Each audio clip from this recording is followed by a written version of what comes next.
A lot of this isn't going to make sense to you, and I'm sorry about that. I'm just going to start at the beginning, with the house.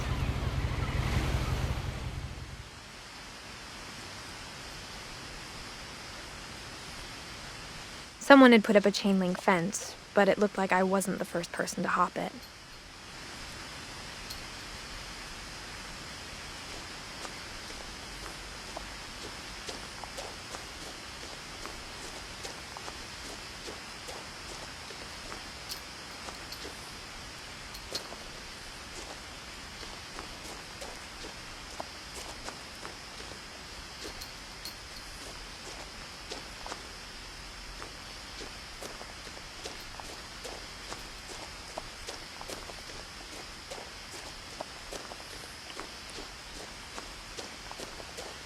I lived here until I was 11, but I wasn't allowed inside half the rooms.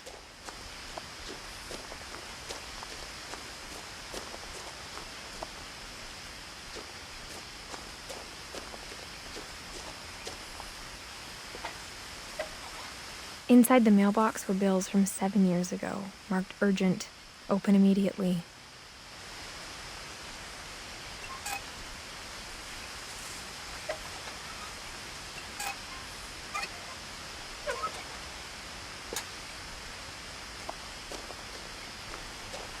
I hadn't been back since my brother Lewis's funeral.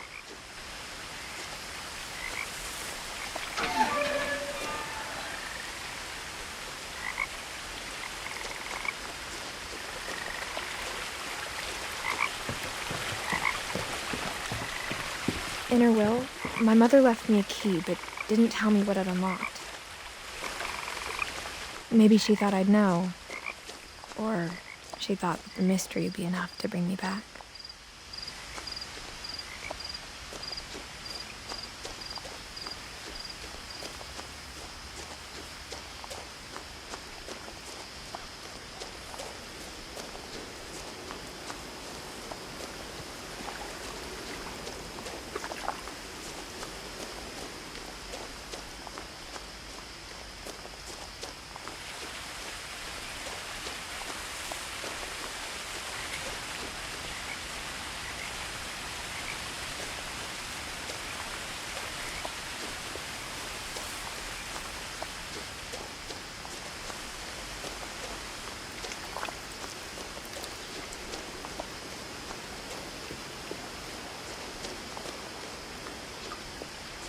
The truth is, even after I inherited the house, I never thought I'd come back to it.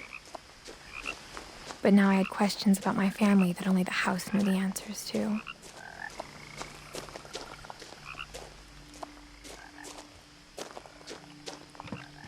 The woods around the house have always been uncomfortably silent, as if they're about to say something but never do.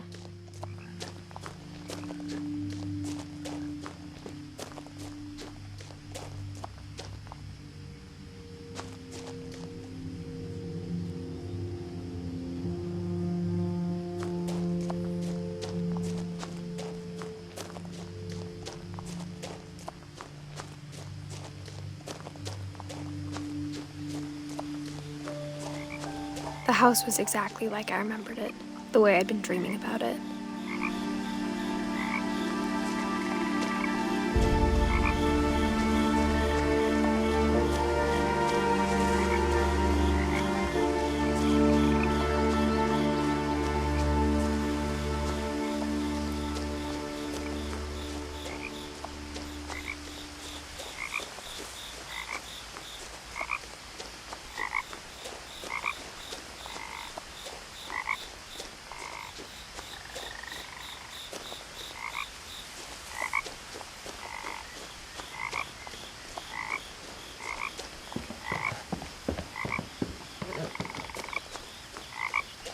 I asked Edie once about the dragon in the pond.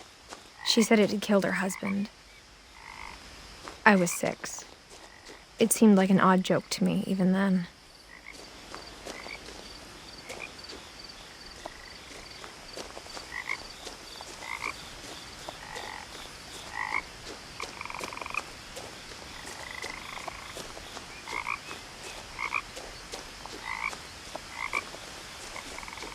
As a child, the house made me uncomfortable in a way I couldn't put into words. Now, as a 17-year-old, I knew exactly what those words were. I was afraid of the house.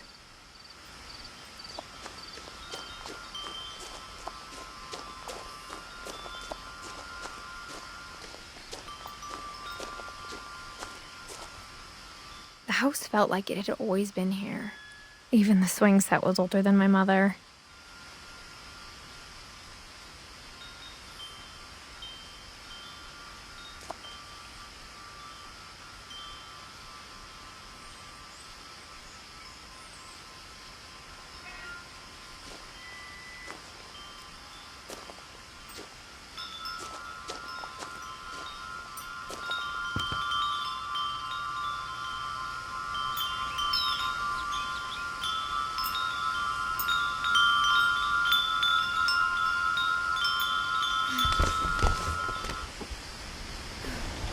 Crawling through the doggy door used to be a lot easier when I was 11.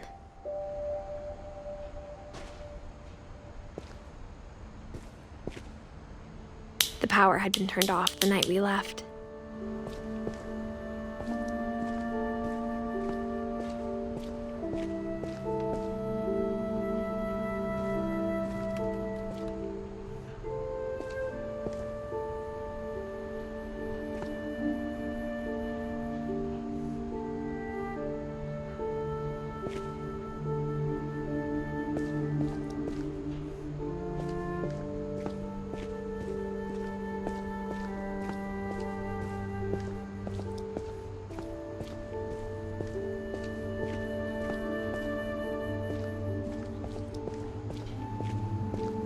For the first time in years,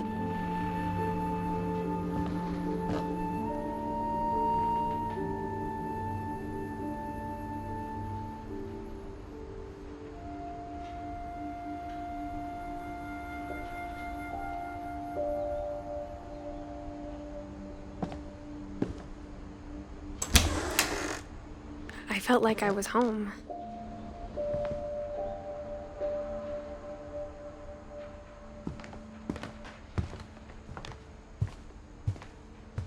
The table was still a wreck from the night we left.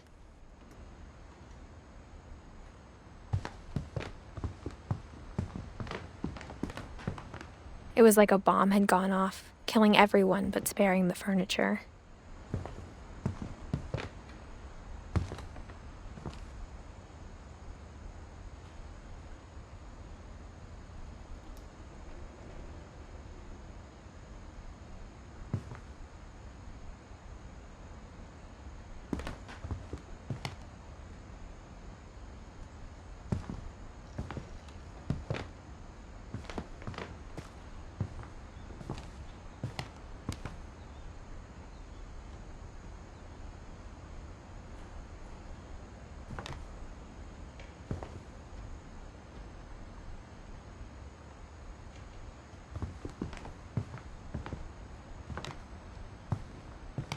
Nothing in the house looked abnormal.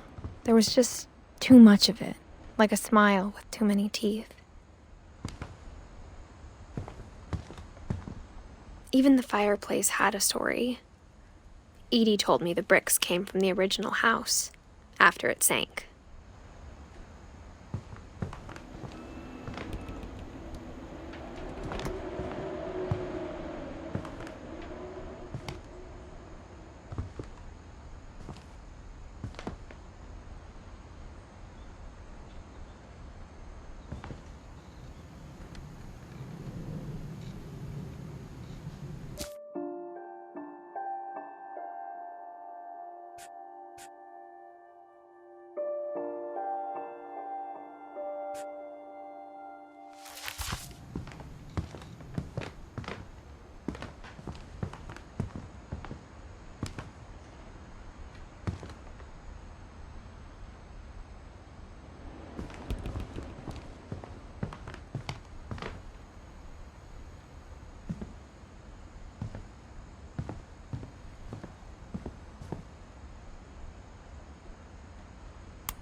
Great-Grandpa Sven built a music box for Barbara, along with the rest of the house.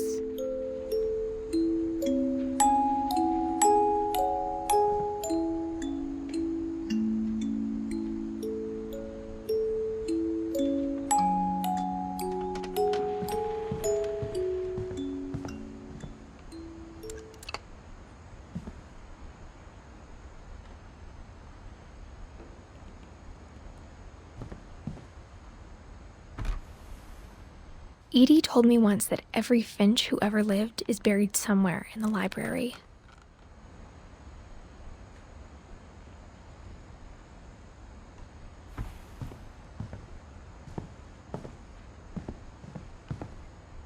My mom wasn't much of an optimist, but she never stopped believing that my brother Milton was alive.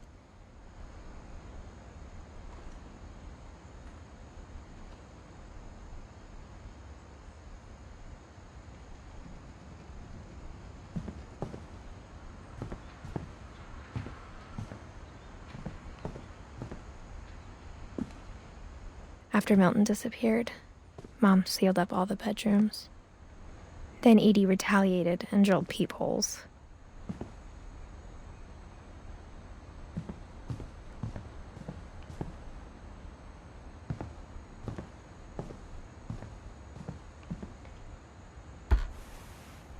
Barbara was a child star for 2 years, until America grew out of it.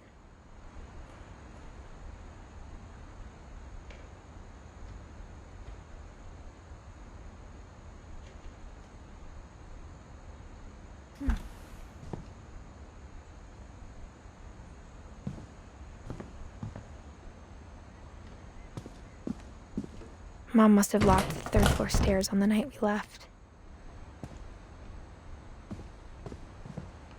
Whenever people ask me about my family, the first thing they always want to know about is Barbara.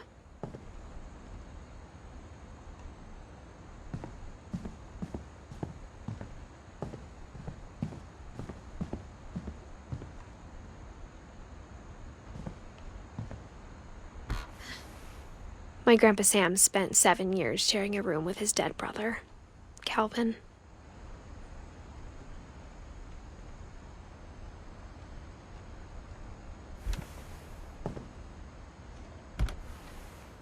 As a kid, I just assumed every house had peepholes and sealed rooms you weren't allowed inside of.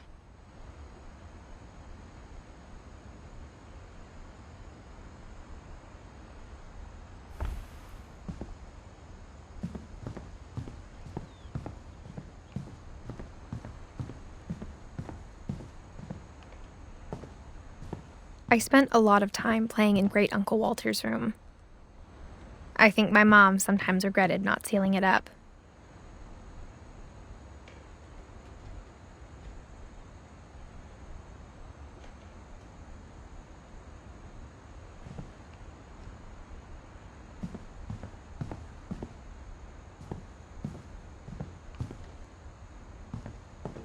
Lewis told me there were secret passages, but I never believed him.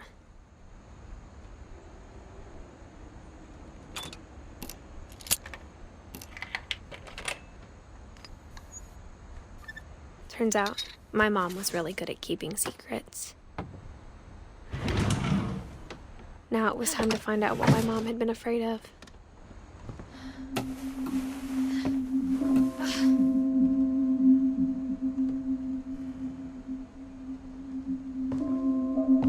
From the paintings on the wall, it was clear my brother Milton had been here before me.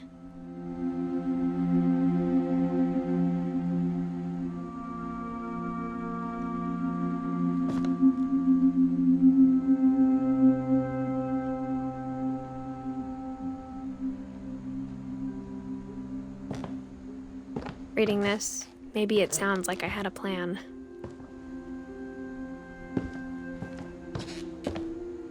But I had no idea what was behind that door.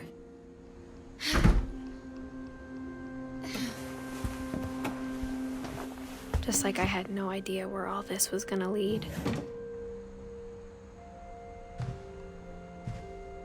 I grew up looking at Molly's room through the peephole.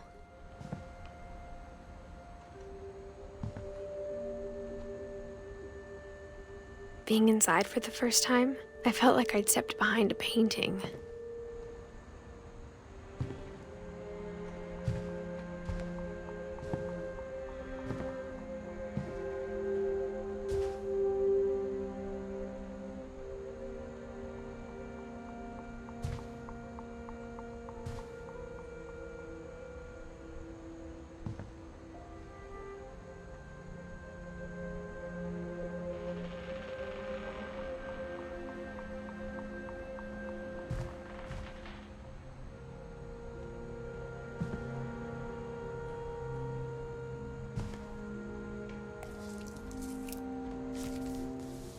December 13th, 1947. Dear Diary, I'll be gone soon, but I wanted to tell somebody about what's gonna happen. It started when Mom sent me to bed without dinner. I woke up and I was starving, so I looked around for something to eat.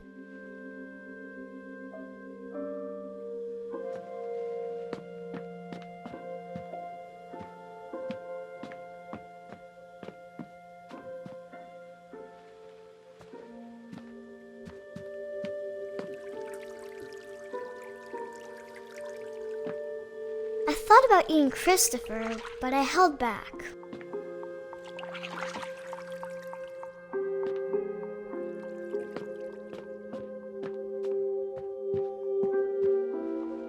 The gerbil food was dry, but I didn't mind it.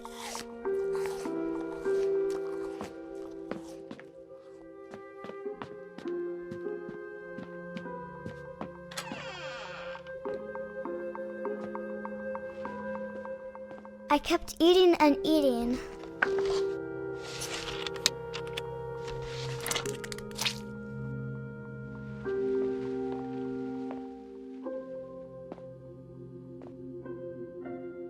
I ate a lot of things that night.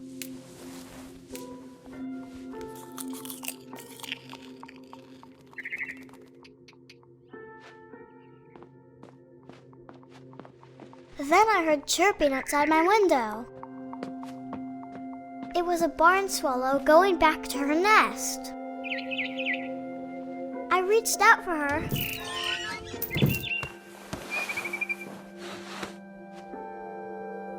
And suddenly, I was a cat.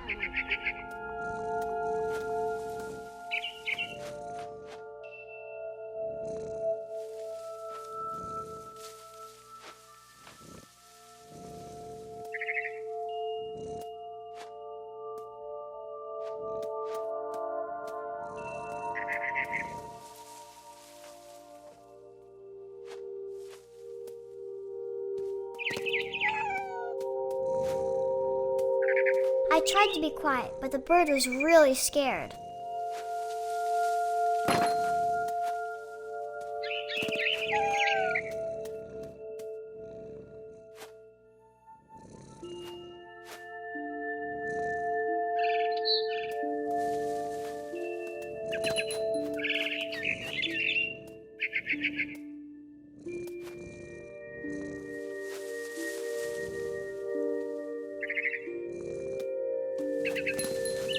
Mom and Dad didn't even look at me.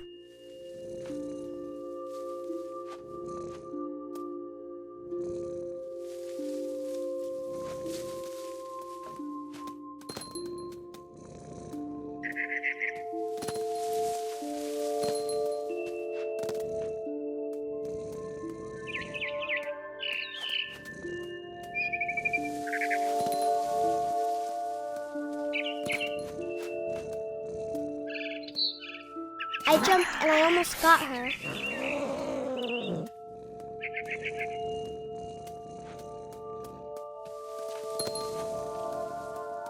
I could tell she was getting really tired. Now I was up in the big tree. I promised Dad I wouldn't climb it anymore. All I cared about was eating that mama bird.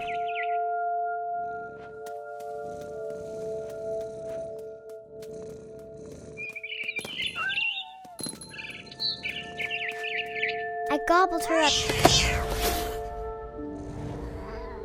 and suddenly I was an owl. First, all I heard was the wind. Then I heard little teeth nibbling in the grass.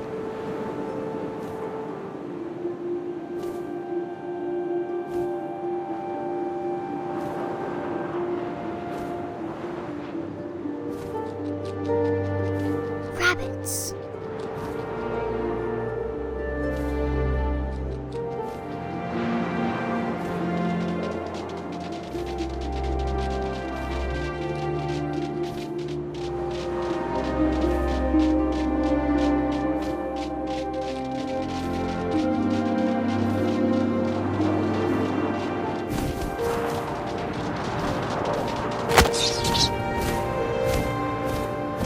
I imagined his face looking up and seeing mine through my talons. I swallowed him up, and I didn't chew one bit. Then I flew off to find something bigger.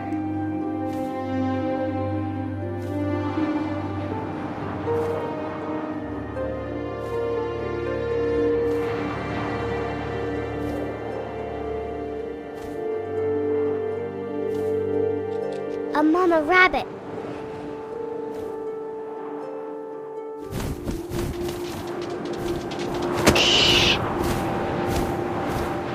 She was almost too big to carry.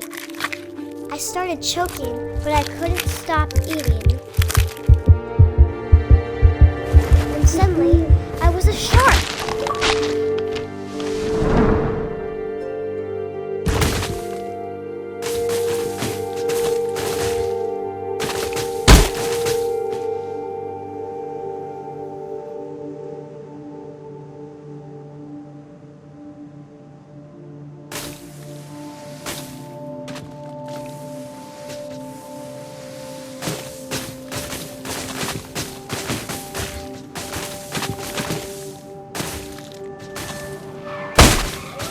I rolled off a cliff and into the ocean.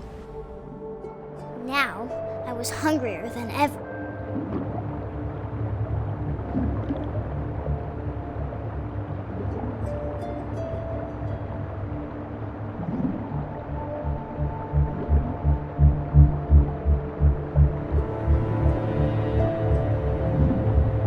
I wanted fat, juicy seals.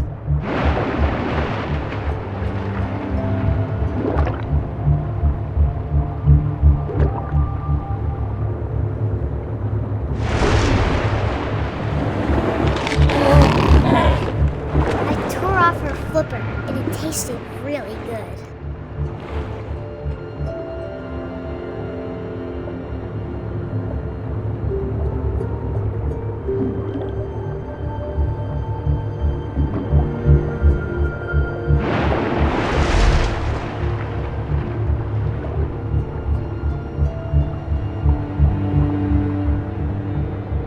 I grabbed on tight, but I was so hungry. Jumped out of the water. When I opened my eyes, everything had changed.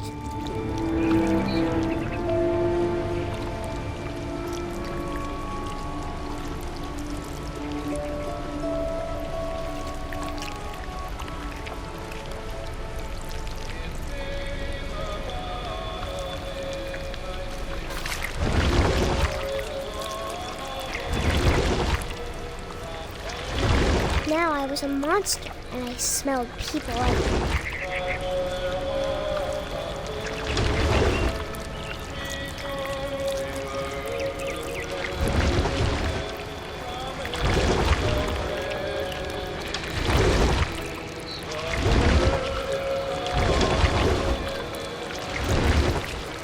I was big, and I moved real quiet.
Passenger, I was still hungry. And to cross the water, I smelled something new. Something I had to have, so I swam towards it.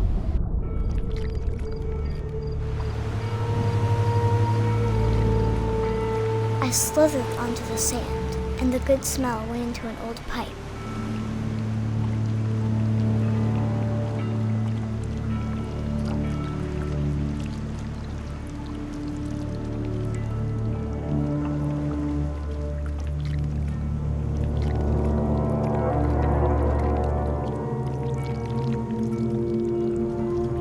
I got closer and closer.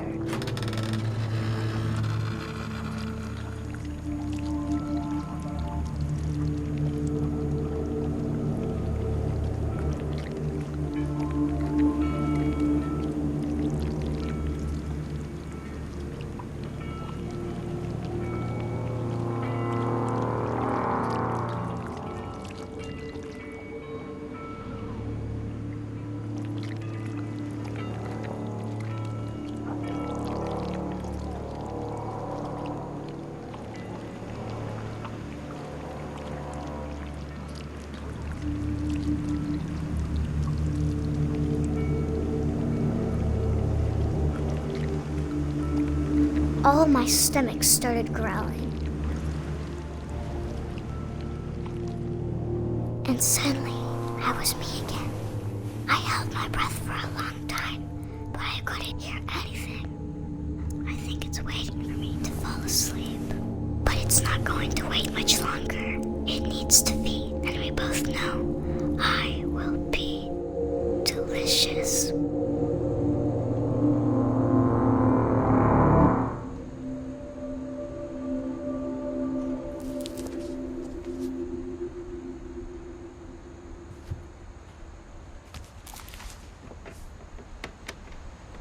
I'm not sure if I believed all of that, but I'm sure Edie would have.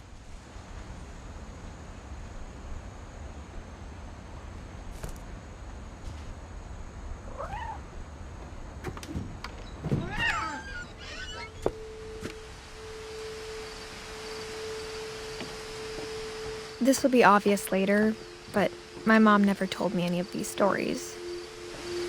Edie would have, but Mom didn't like bringing up the past. Though, when we adopted a stray kitten, she was the one who named it Molly. I spent a lot of time in Great-Grandma Edie's room. We got along, and it was a good place to hide from my mom. Louis died a week before we left, but Edie had already started to memorialize him.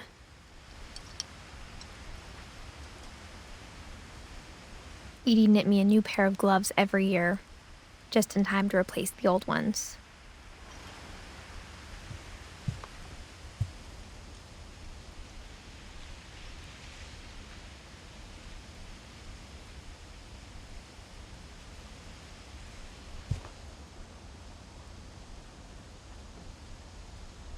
Her room was like a museum.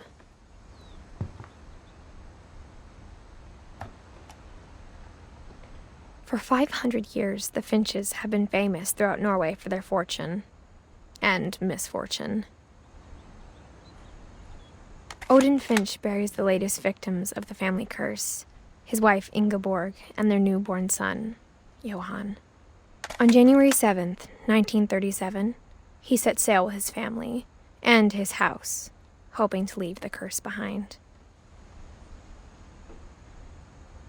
But 40-foot waves off the coast of Washington send the house and Odin to the bottom of the sea.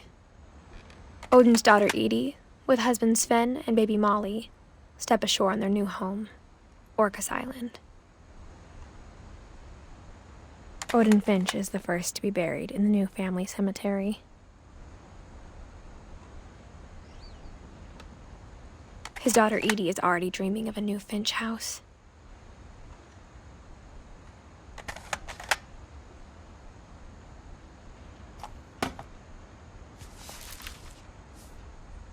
Whatever's wrong with this family, it goes back a long ways.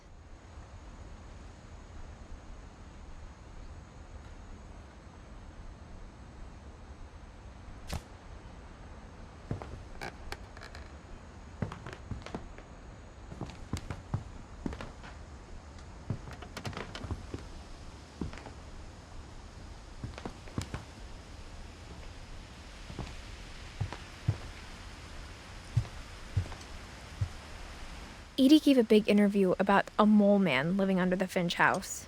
My mom was furious.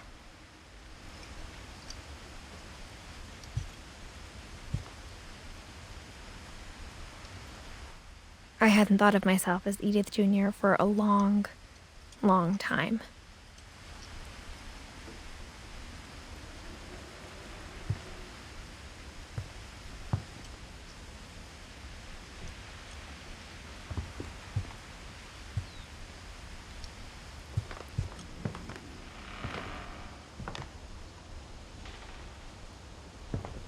When Edie told people Sven was killed by a dragon, she could also have said he was building a dragon-shaped slide that collapsed. She could have, but she didn't.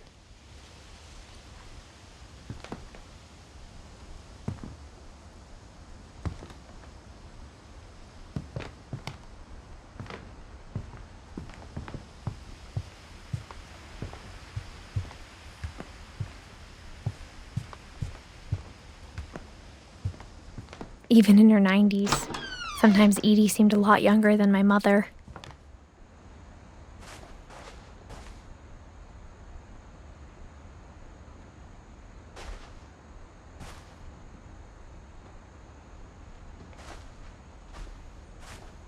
The only trace Grandpa Sam's first wife Kay left on the house was the pink bathroom. It was a pretty big trace.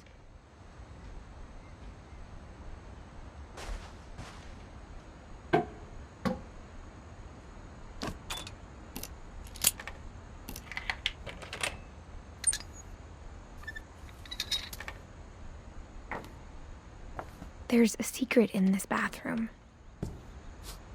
It's in the last place you would look. It isn't in the cupboard. It's hidden in this book.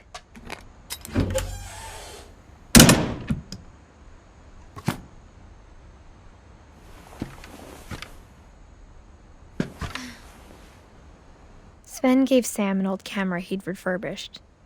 He never put it down.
I knew Grandpa Sam had a twin,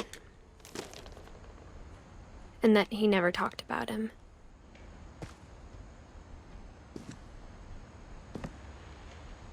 I guess my grandpa didn't like history any more than my mom did.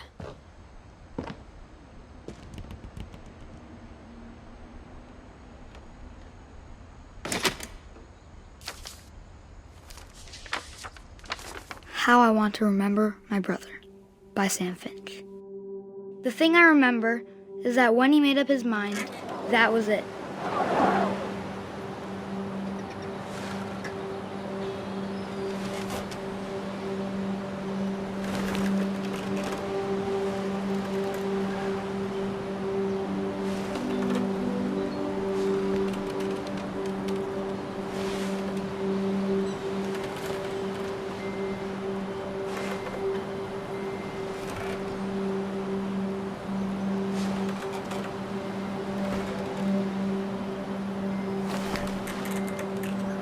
My brother said he'd die before he ate another mushroom, and he did.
At Barbara's funeral, we swore we'd never be afraid again, and he wasn't. I think Calvin always wanted to fly.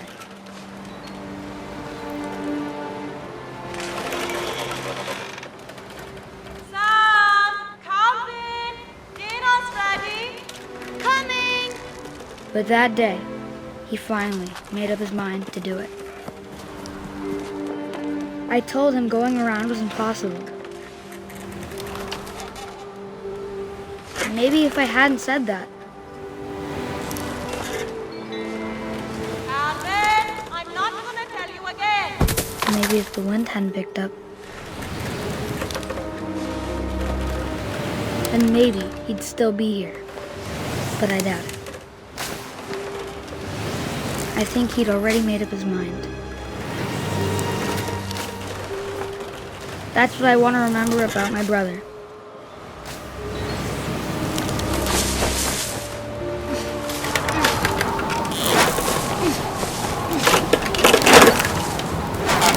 The day he made up his mind to fly. And he did.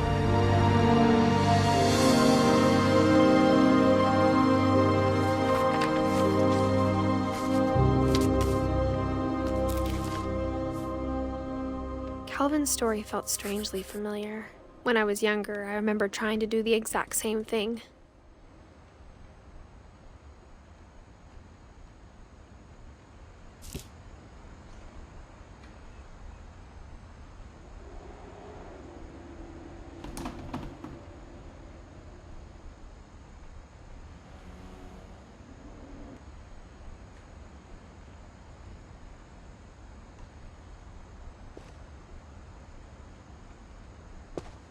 After the funeral, Edie roped off Calvin's half of the room.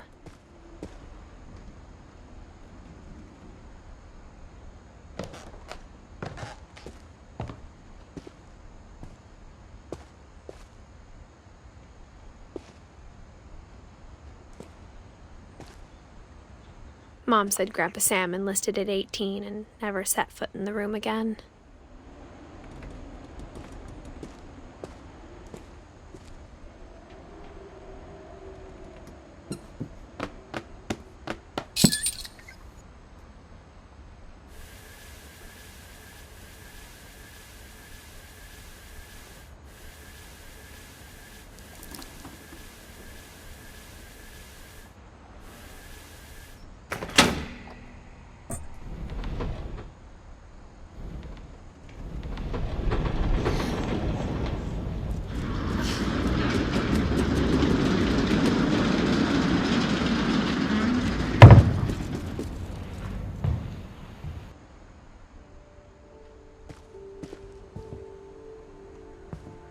The passages were a pretty tight fit. They'd obviously been built for smaller hands and bellies.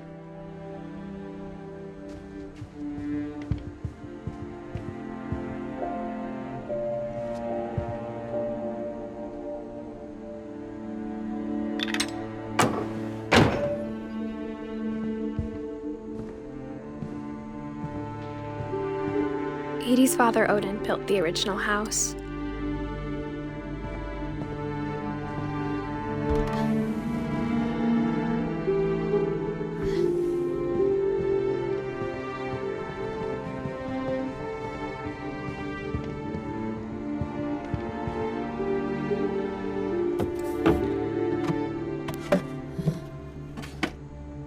Growing up, I always thought of Barbara as a child star.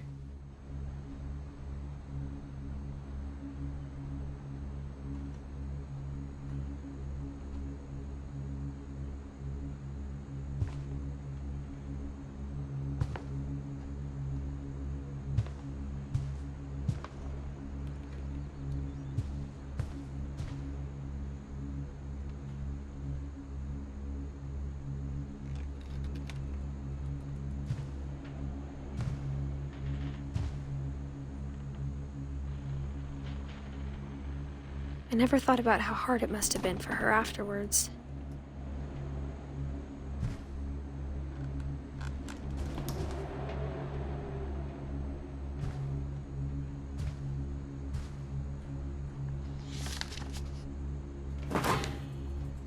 Of all the stories people wrote about Barbara's death, I'm surprised Edie saved this one.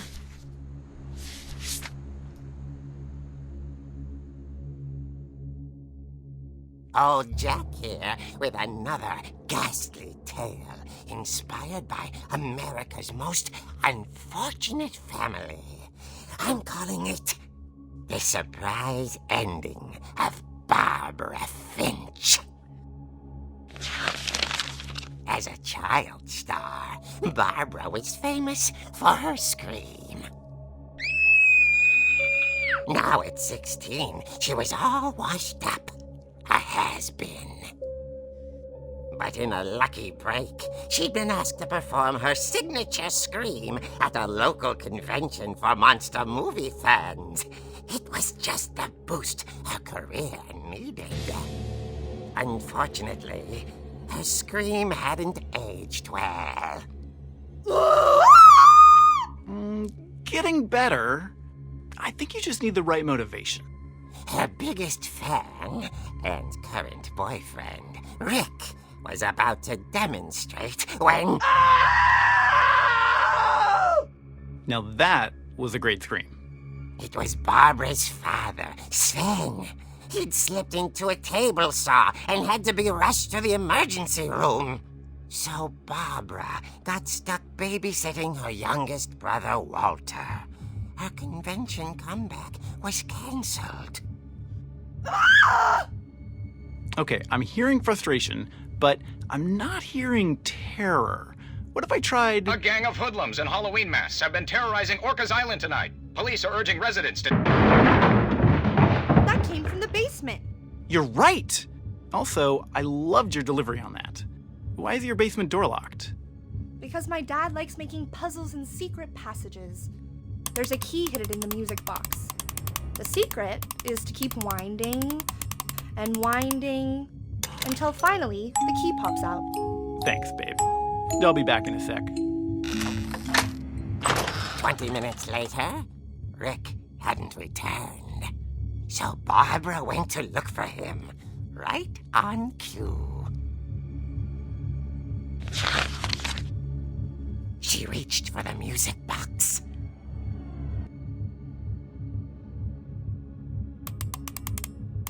And as she wound the key, she listened for Rick, but the house was silent.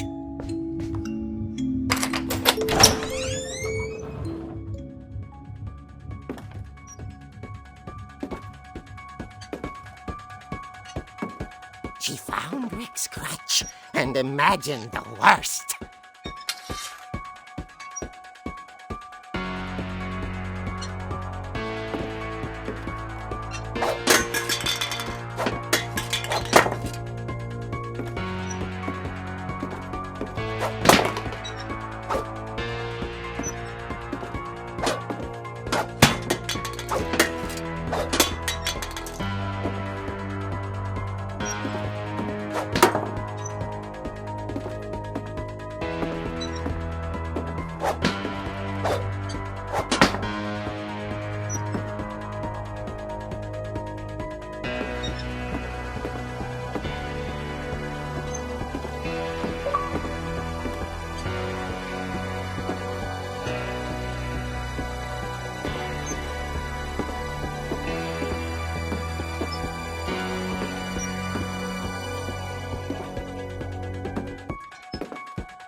The gang's leader is the infamous Hookman killer, Dr. Carl Hamill, who impaled and then ate his family 10 years ago tonight.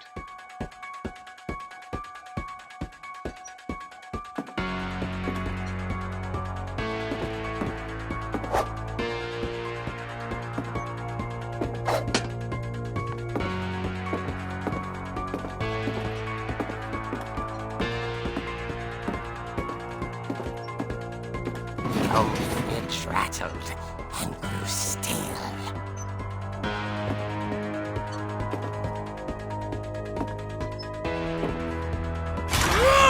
Oh dear! Oh! Rick? Barb, relax. I was just trying to scare you to help you find your scream. Well, I'm not scared, Rick. I'm furious. Then act furious. All I'm getting from you now is that you're hurt and confused and She threw him out, but she kept a little something to remember him by. Barb, have you seen my other crutch? And she was still holding it when she fell asleep watching the late picture show. Hours later... Barbara! Walter, what's going on up there? Ah! Okay, I'm coming up, but if this is a trick, you're dead, Walter.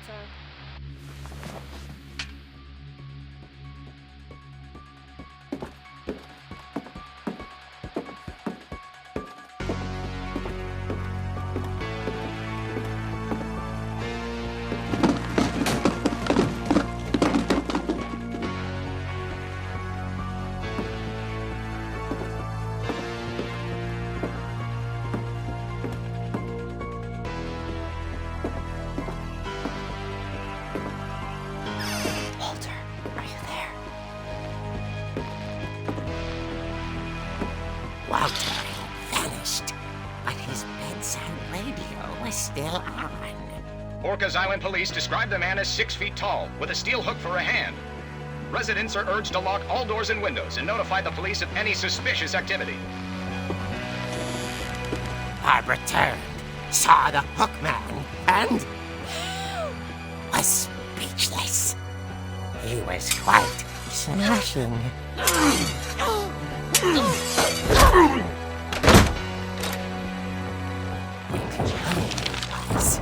He couldn't get enough of Barbara. Okay, Barbara, there's gotta be another way out of here. That night, she She played her part beautifully.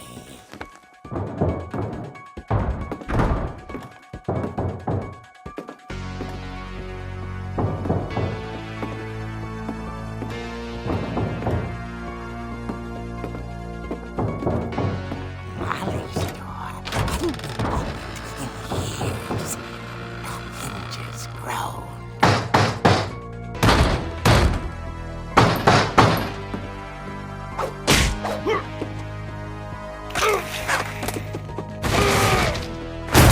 He wasn't moving, but she sensed the story might not be over yet.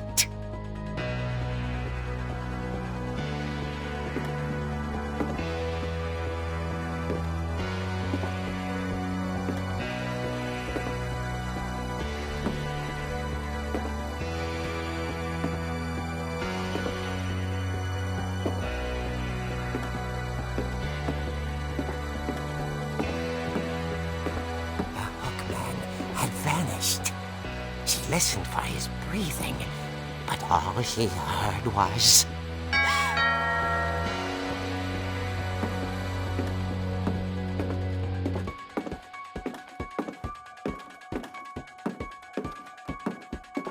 At the door, she heard whispering. It was coming from inside the house.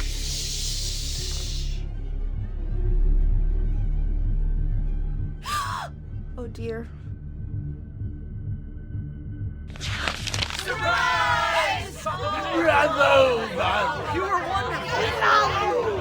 monsters had come to surprise her. For Barbara, it was a dream come true. Then she saw what kind of monsters they were, and she realized what was about to happen. She was going to be famous.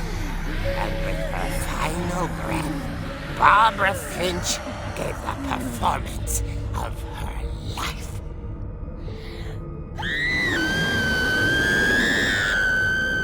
I wasn't there myself, but I hear Barbara was magnificent. Poor girl. She had a taste for stardom. But unfortunately, so did her fans. Of course, the police blamed it all on poor Rick, who disappeared the same night. And little Walter?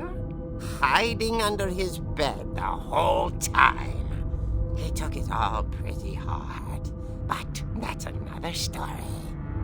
As for Barbara, tucked inside the music box was all they ever found of her.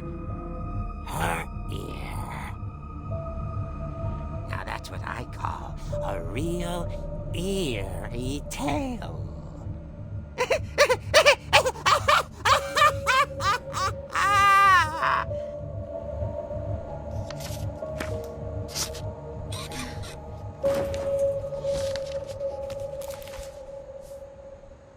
Edie told me all Barbara wanted was to be remembered, as absurd as that comic was.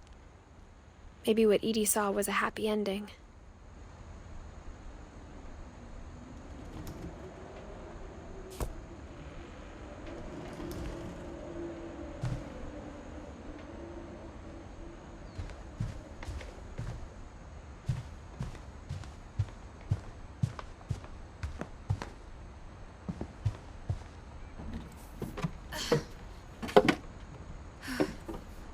I guess now I know why Mom didn't like me playing with the music box.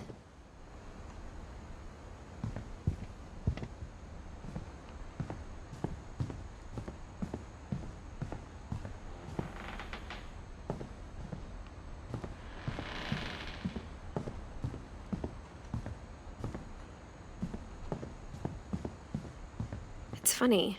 All those times I played with the music box and never found the basement key.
Mom said the basement was off limits, unless I wanted another tetanus shot.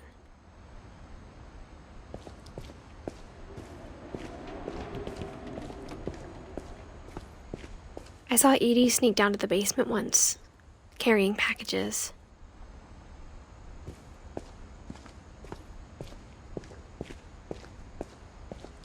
I thought maybe she was hiding presents.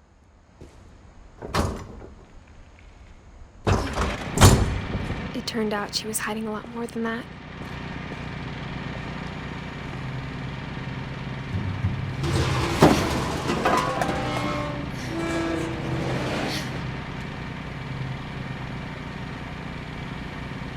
I remember asking Mom once about where Walter had gone.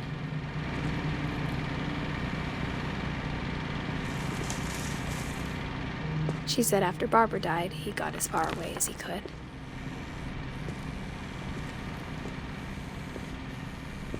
If there's a pattern in all these stories,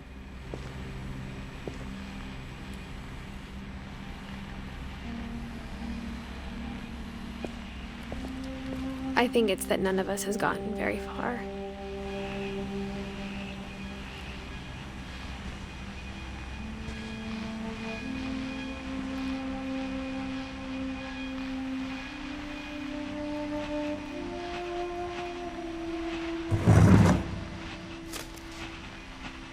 Goodbye, everyone.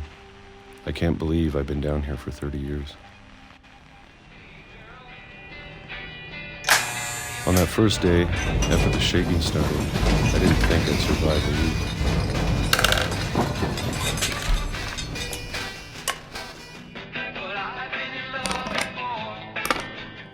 But after a few days, I settled into a routine. That's what kept me sane.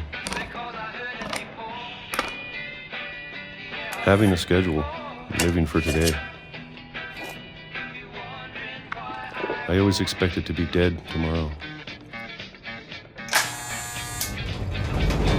But if you wait long enough, you get used to anything.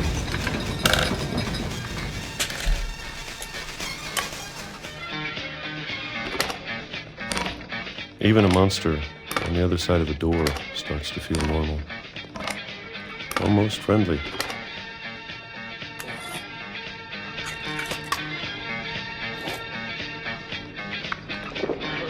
And then one day, everything just stopped. Whatever that thing was, it was gone. Maybe it got tired of waiting. Or maybe I just got tired of being afraid.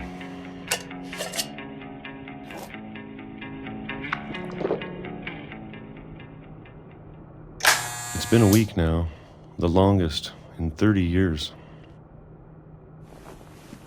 I'm done waiting. I have to leave while I still can.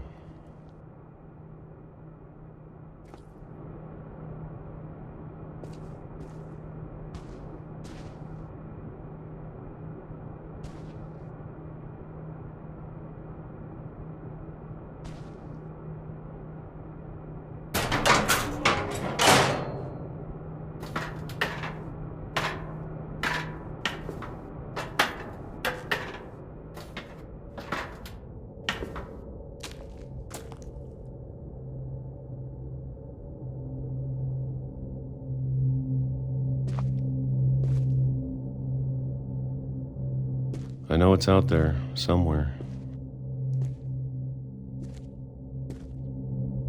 Whatever killed Barbara and Molly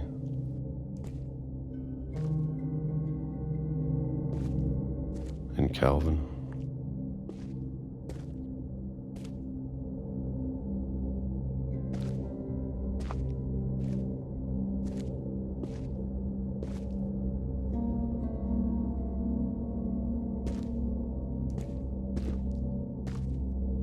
Maybe this is all a mistake.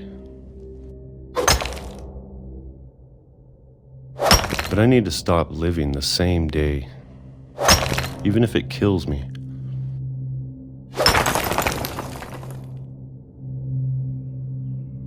Whatever's out there, I want you to know I'm ready for it.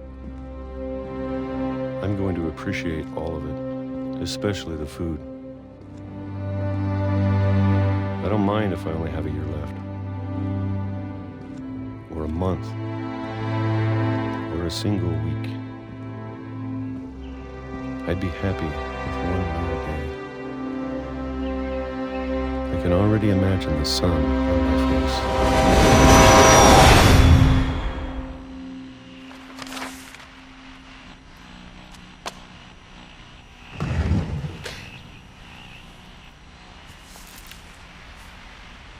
Walter died when I was 6. I can't believe my mom never told me he was down here.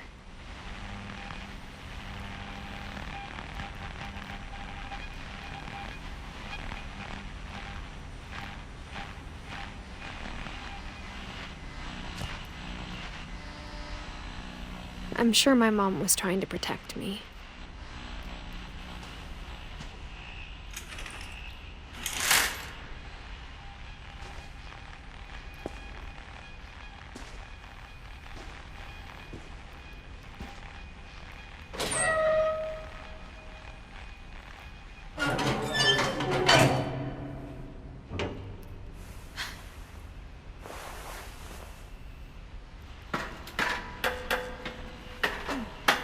Maybe she was afraid I'd end up like Walter.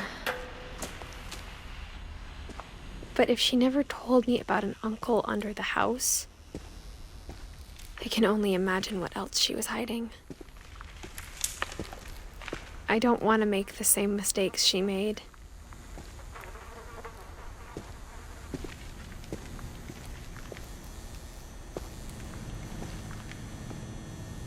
Trying to bury something that's still alive.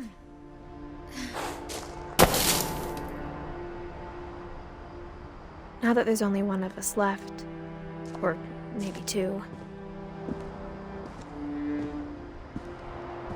I thought it was time I heard the stories for myself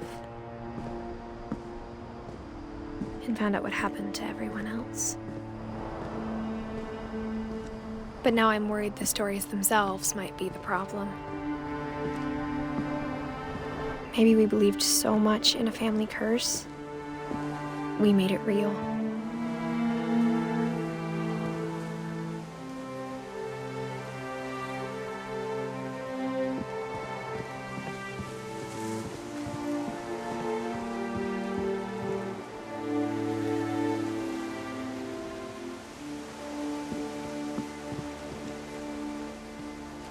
I don't know if I should even be writing this.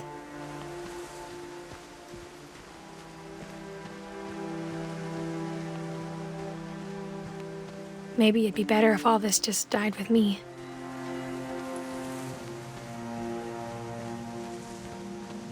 But I thought you should know about your family.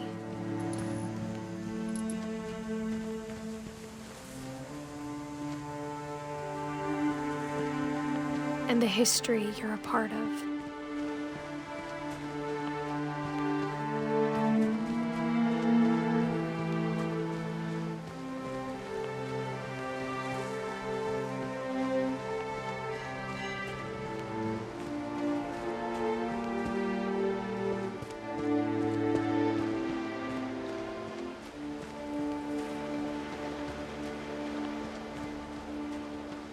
Though to be honest, I feel as lost as you probably do right now. I think the people in these stories believed them, for what that's worth.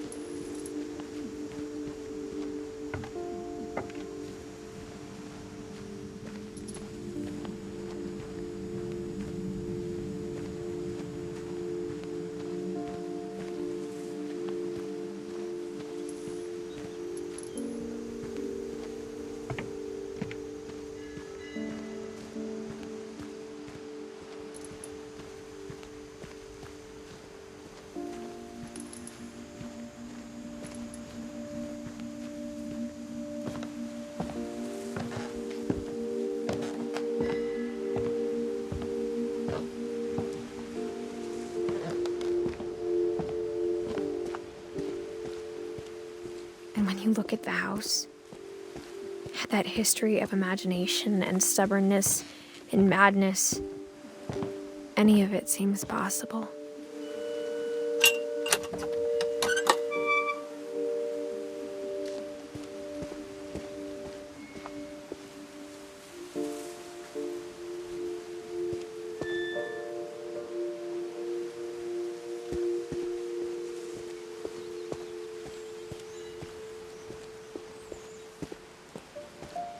I think we've been surrounded by death for so long, we've just gotten used to it.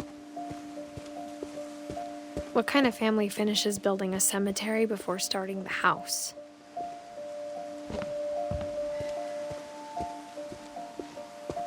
It's embarrassing for me to admit this, but the pet cemetery made me more uncomfortable than the human one.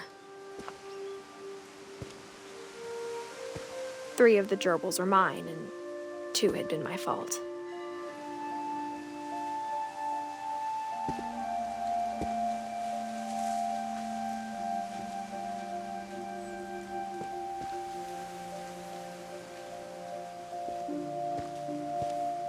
Sven built the house, but it was Edie who designed the cemetery.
I'm sure Odin's monument had been Edie's idea. My mom was always trying to move on, but for Edie, the past never went away.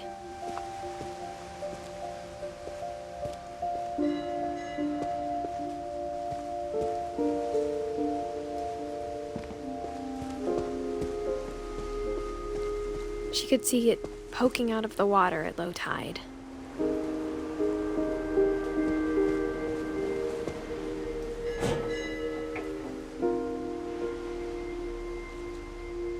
Edie said she dreamed about the old house every night.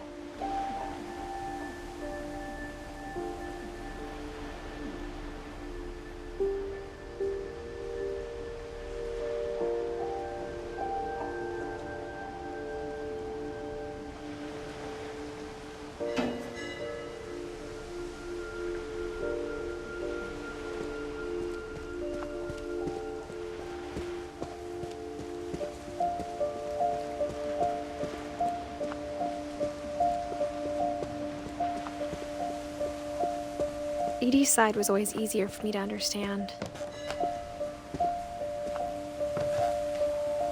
But the older I get, the more I can see where my mom was coming from.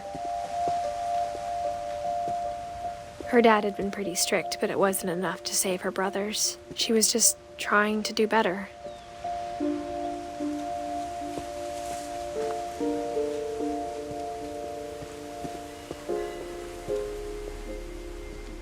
She lost 2 of her brothers, just like I did. I get why she tried so hard to protect us.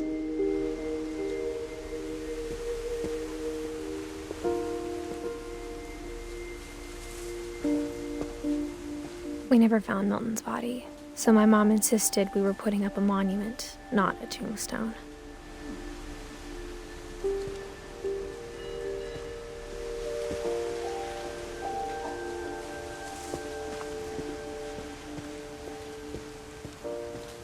There's so many things I wish I could ask my mom now. Part of me thinks this is what she wanted all along. For me to come back someday and find everything out for myself.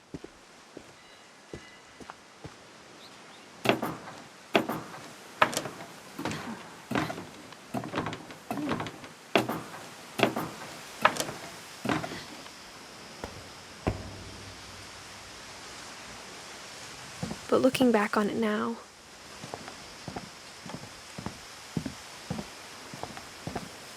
if she told me there was going to be so much climbing, I never would have come when I was 22 weeks pregnant.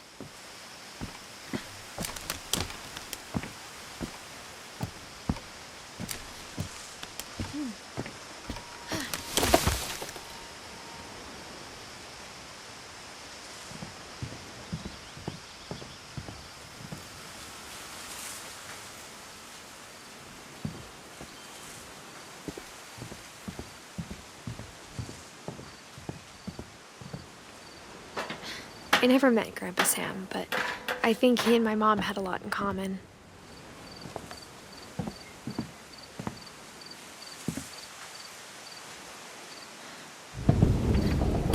They were both pretty intense.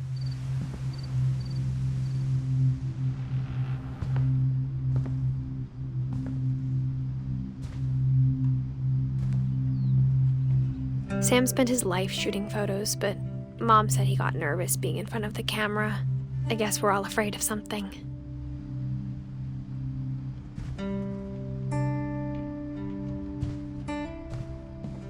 Instead of hiding from death, Sam seemed to go out of his way to meet it.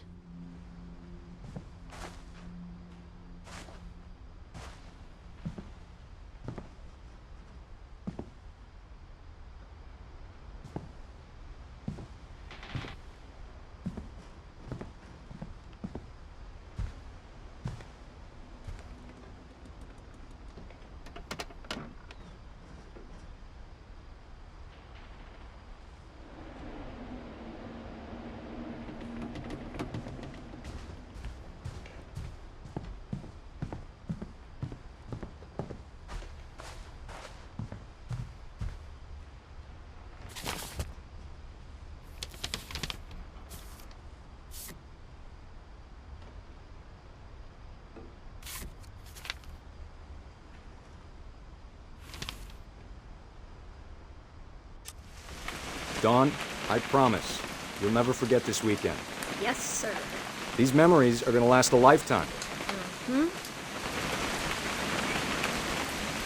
I gonna have to shoot anything? It's a hunting trip, Dawn. Shooting is strongly encouraged.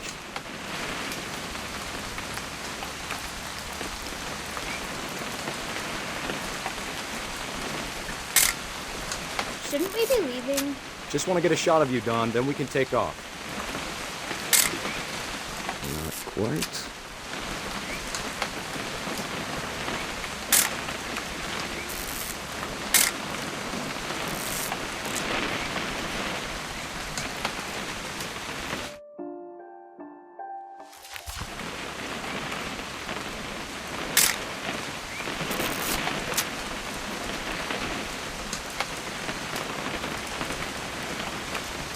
What? Perfect.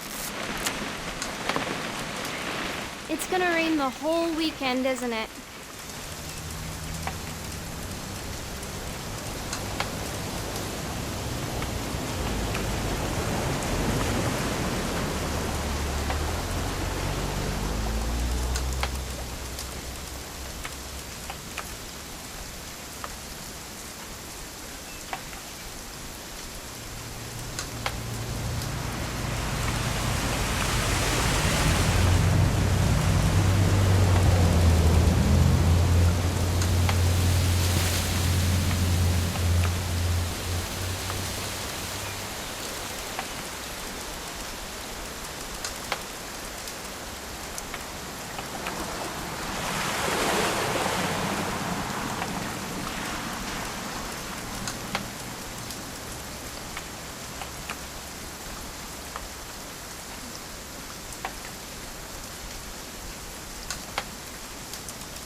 I will never forget this weekend, Dad.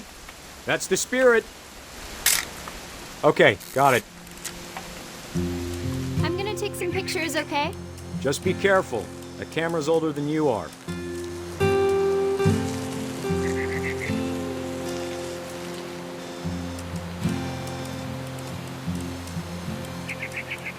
You're right, Dad. It's starting to clear up. Still freezing, though.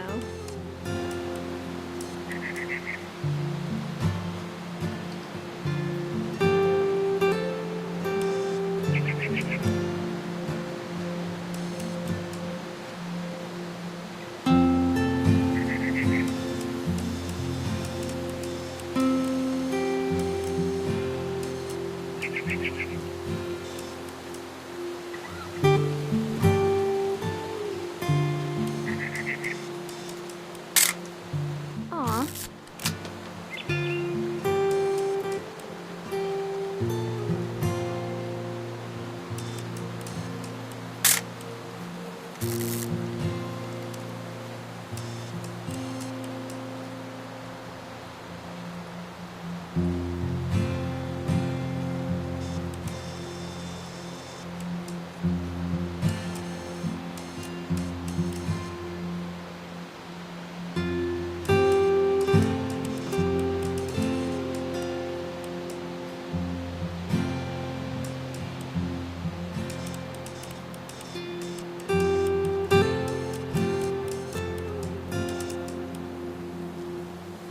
Definitely should not have drunk all that coffee.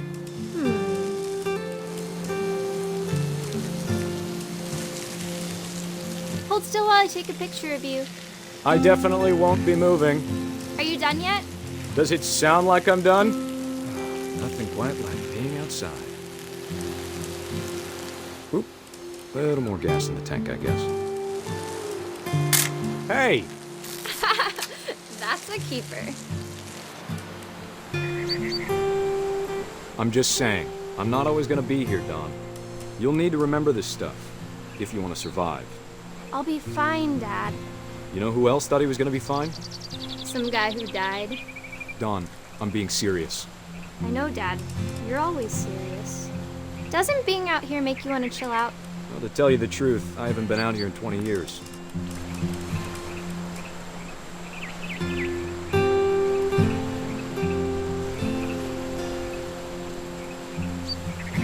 Last time I was with my brother Calvin. Man, that was a great trip. Your grandpa Sven taught us how to fish, how to build a fire. We found an old logging trail. There were deer everywhere. I bet if I could remember where that trail was, we'd spot a buck for you in no time. Dawn, don't you think you could find something more interesting to photograph? You don't need to waste any more film on me, kiddo.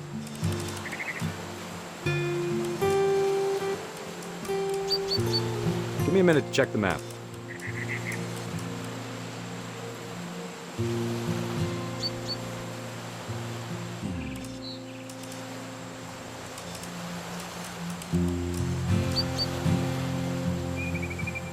Let's see.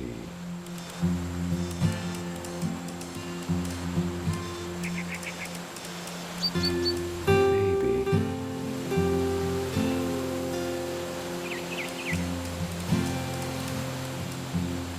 Or was it?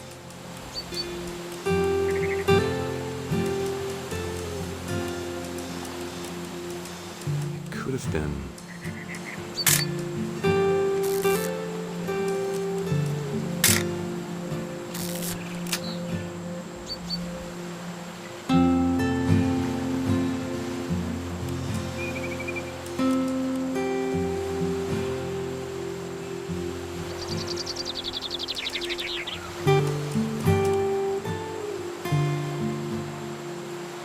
Dad! Good eyes, Dawn. Before you take the shot, let me get a picture of it.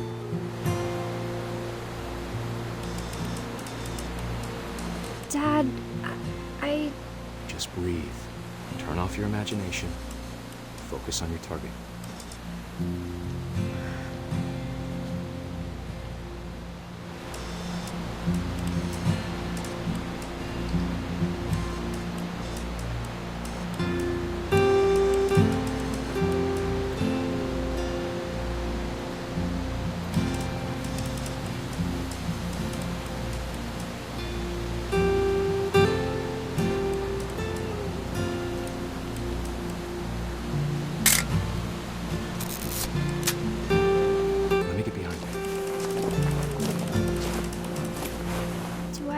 do this? Dawn, you don't have to do anything. But if you want to survive, you'll need to be strong.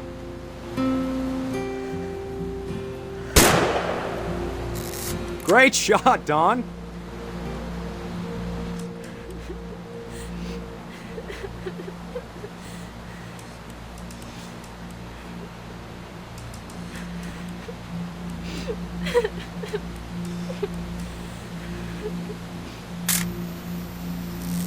I'm proud of you, Dawn. Always remember that, okay?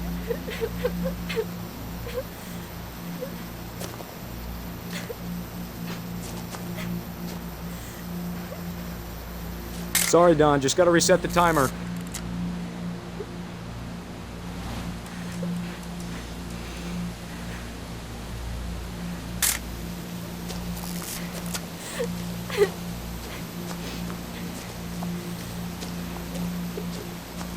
Dad, it's twitching. I think That's it's totally so- normal, Dawn. Just focus on the camera. Try not to think about— Dad!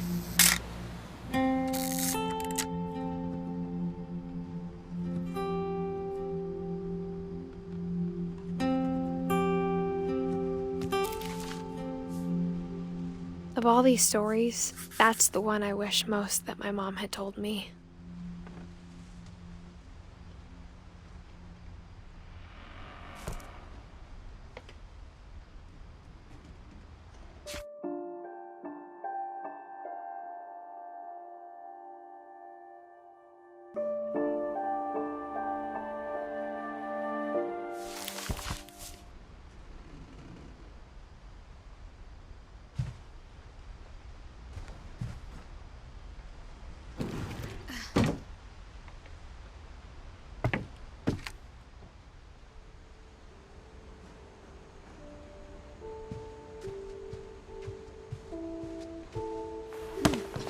After Sam died, my mom and Edie got really close. They'd both lost a lot.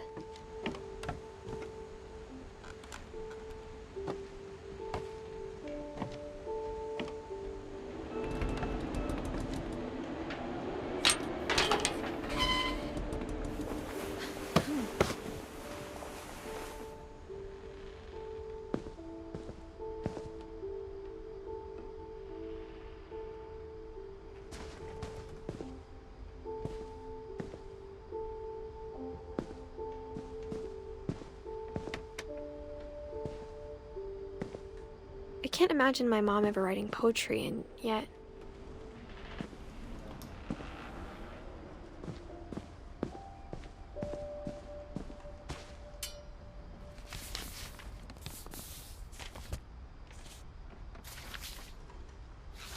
Dear Kay, do you remember the way Gregory used to laugh when he thought he was alone? Like something funny was happening, but only he could see it. I think he saw things the rest of us don't.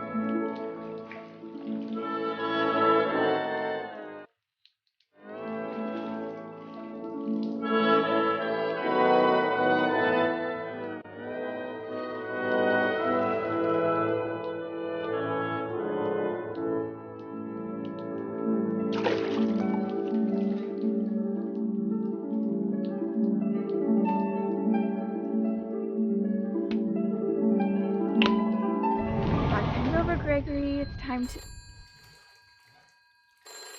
Hold on, sweetie. Hello? Sam, I told you I don't want to talk right now. I wonder what he saw.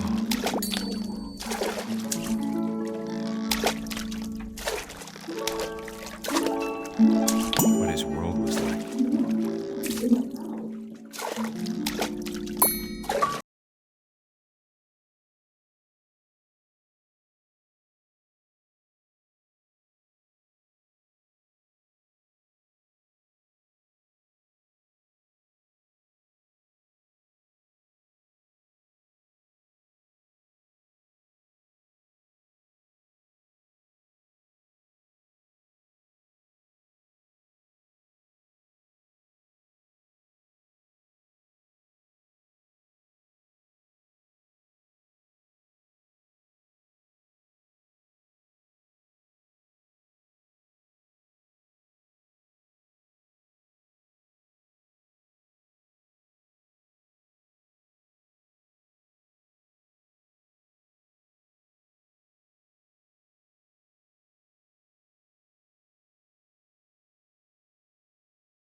baby being too happy.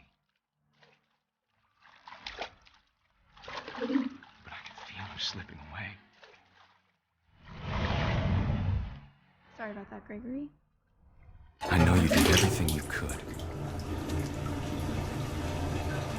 Maybe if I hadn't called that night. Damn it. Hold on, I don't want Gregory to hear this.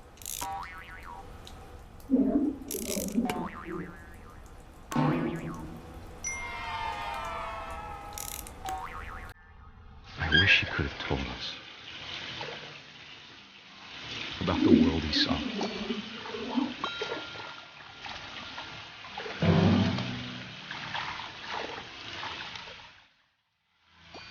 There's so much I don't understand about Gregory,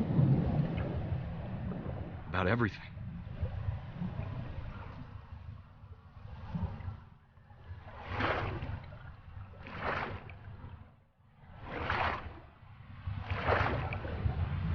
But I know what happened wasn't your fault.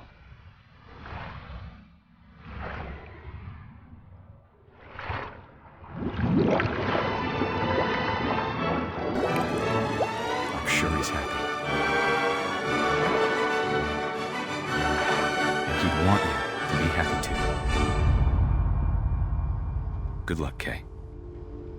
Love, Sam.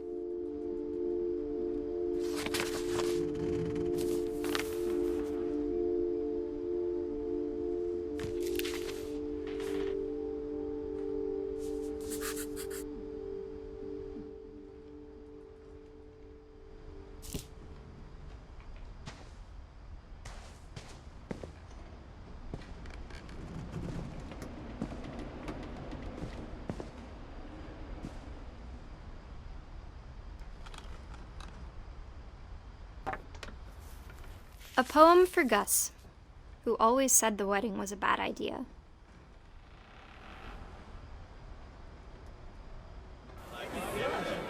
Our father never hit us kids, at least not very hard, before the day my brother said with teenage disregard that he'd be dead before he'd see a wedding in our yard.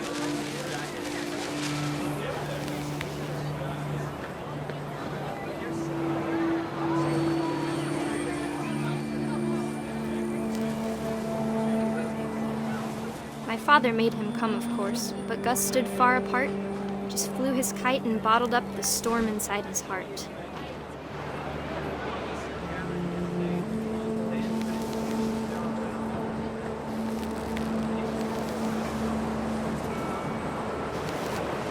I tried to talk him out of it, but though he'd never met her, "We don't need a stepmom," were the words that I now pronounce you husband and wife.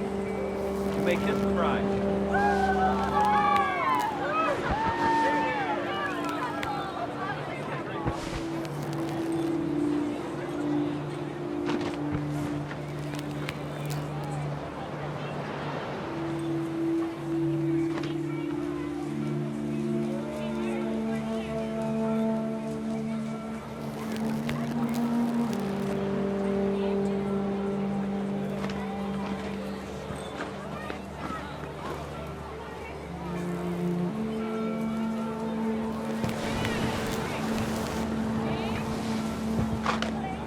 When the time for photos came, Dad ordered him to come here.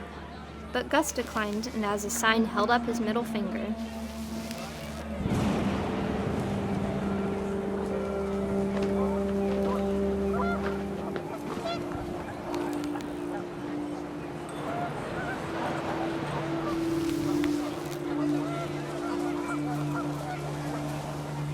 The wind picked up, and panicked geese appeared and quickly went. But all the humans did that day was go inside the tent.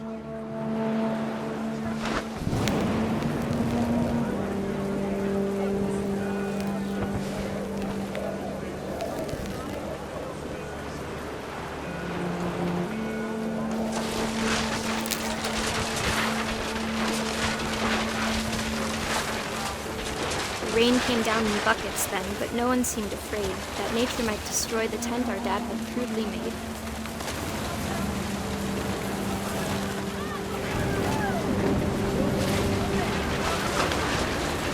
thunder sounded much too close and full of angry power. But all my father said to this was, "Make the music louder."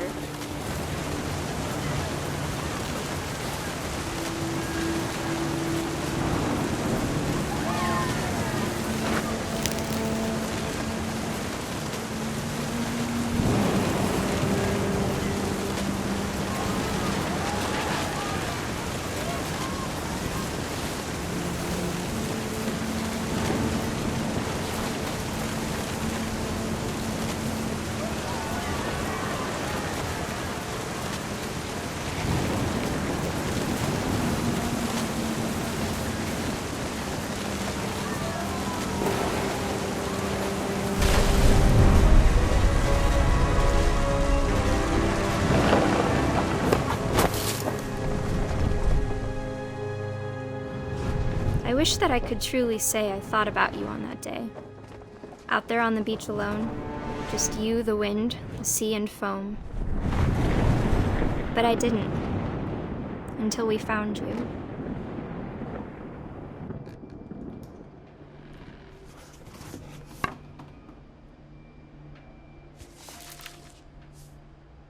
She never talked about him, but Mom told me once if I was a boy, they were going to name me Gus.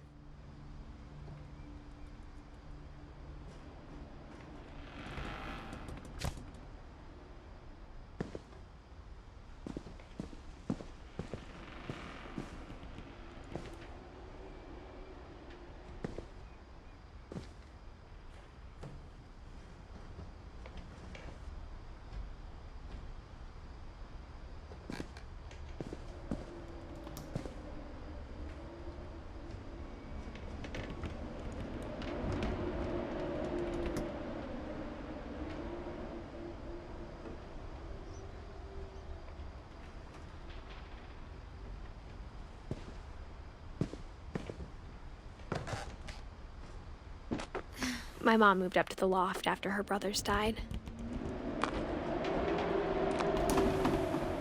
At the time, it was as far away as she could get.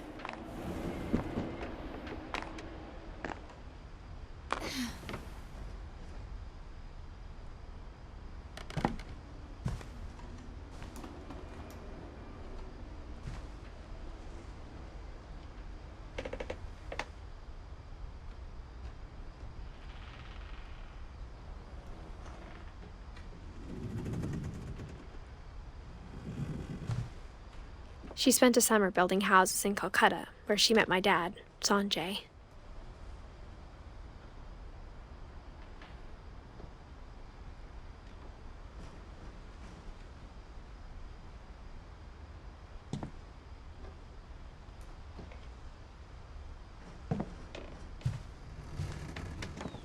Religion was another thing my mom never talked about, but I think it helped her a lot after her dad died.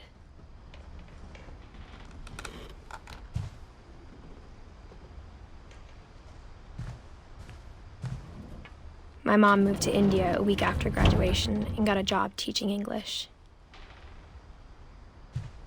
Louis was born a year later.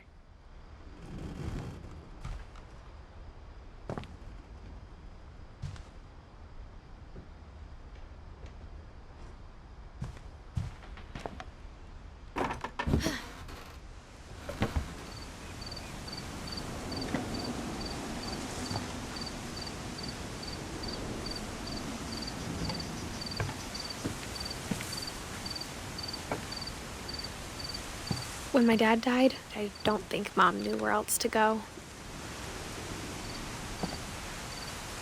I'm sure Edie was happy to have her back.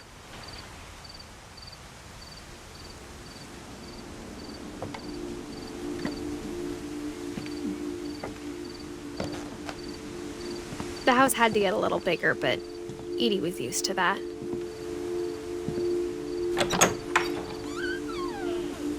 And for a while, things were good, almost normal.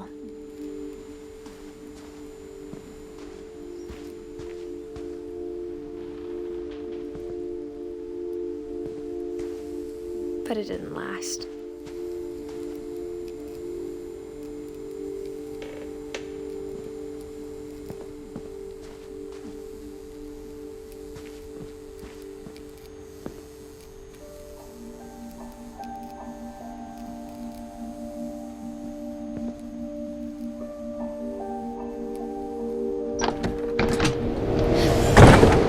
beginning of the end was Milton's 10th birthday, when Edie gave him a castle.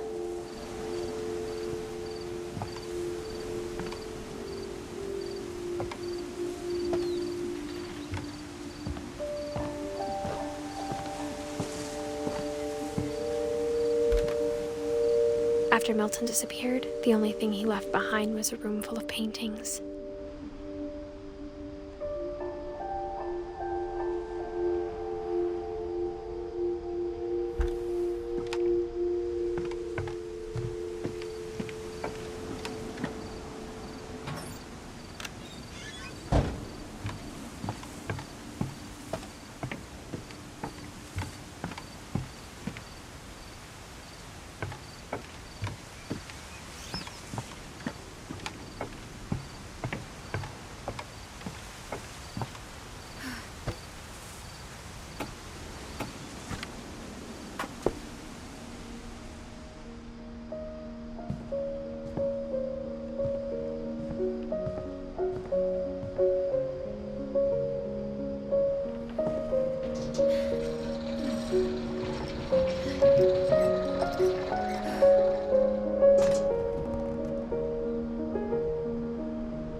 Milton Finch in The Magic Paintbrush.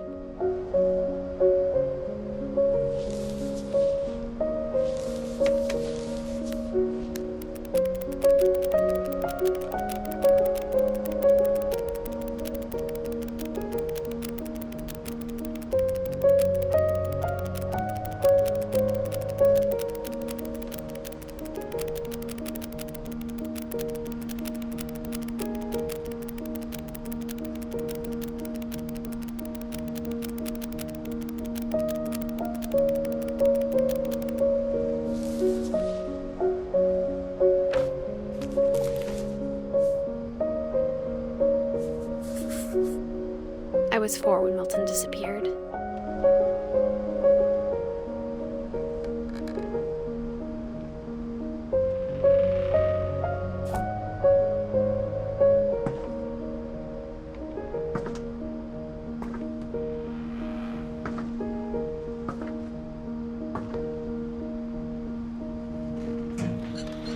Mom spent months searching for my brother. Then she sealed the doors.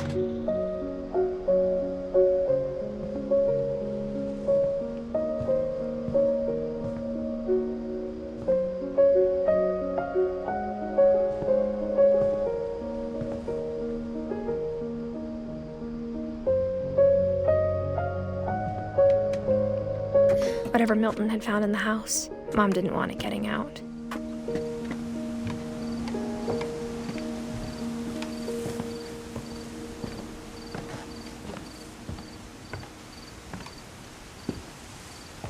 Mom definitely blamed Edie, but I think Louis blamed himself.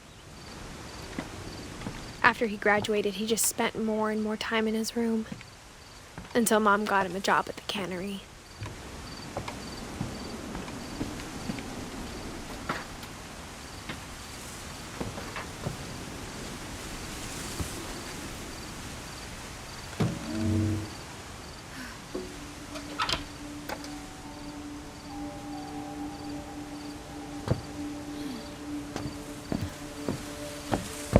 Louis's room smelled very, very familiar.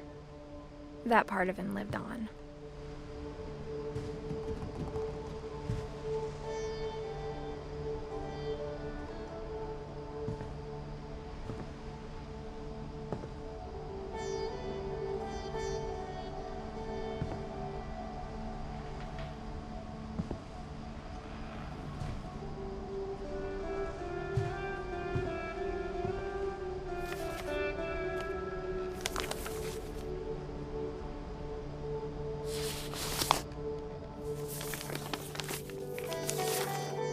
Dear Mrs. Finch, as Louis's psychiatrist, I can understand your desire for an explanation. As I see it, the trouble began in January, shortly after we convinced your son to seek treatment for substance abuse. Newly sober, I believe Lewis first noticed the monotony of his daily life.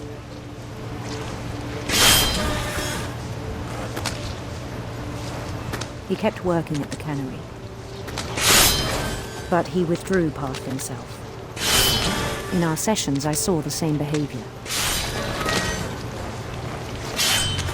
His mind began to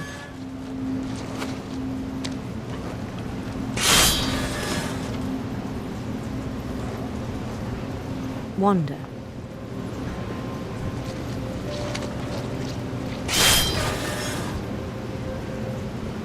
I asked him to describe it. He said he started small, imagining a labyrinth. He'd feel his way about.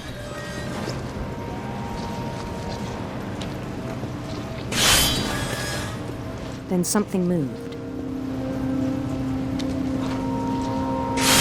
Bats and toads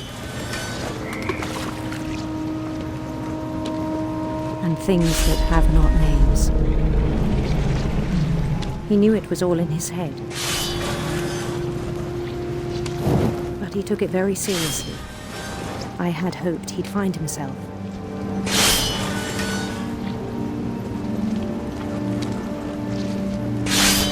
But he found something more. I worried about him then. Daydreaming at the cannery.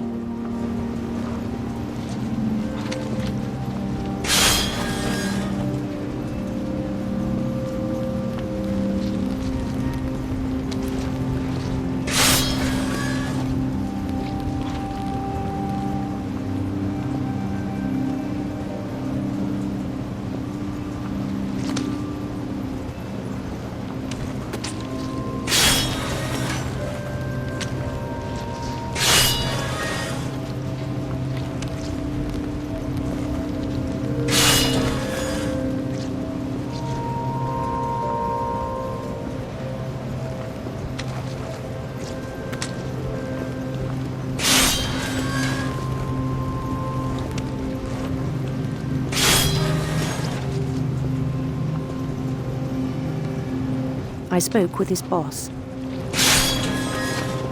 but he said Lewis had become a model employee. Methodical, tireless, focused.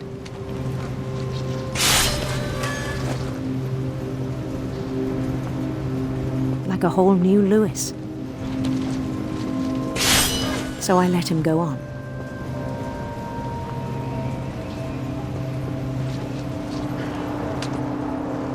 I even encouraged him. It seemed very promising at first. He told me he'd made a new friend.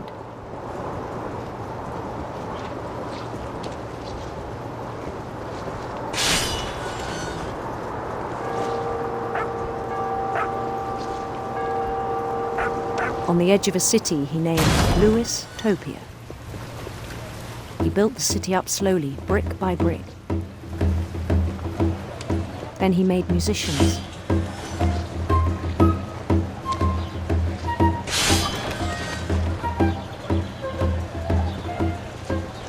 And songs for them to play.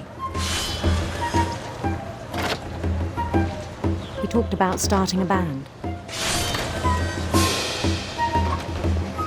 And he was always humming something. Every day his imagination grew stronger.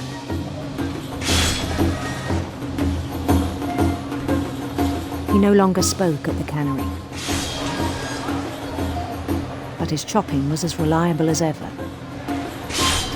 Then one day it struck him that all the cheering crowds, even the stones under his feet, were all in his imagination, so he could do whatever he wished.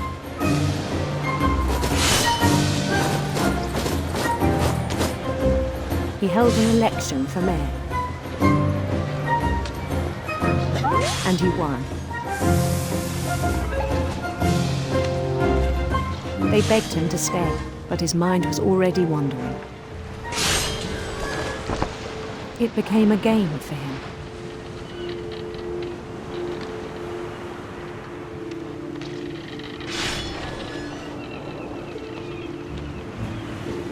He'd conquer a city, then immediately push on. New Louisville.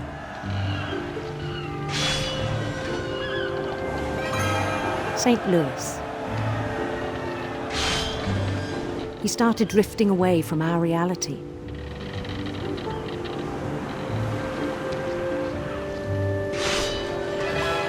Minneapolis, until one day he forgot to go home from the cannery. Even as his mother pleaded with him, part of Louis kept sailing on.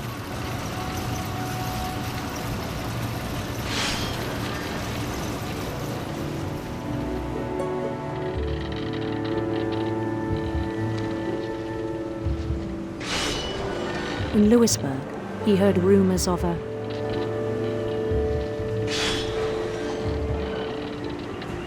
handsome queen.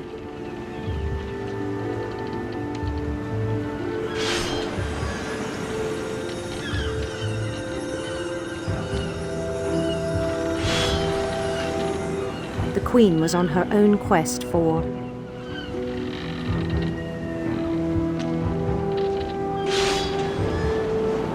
radiant rainbows.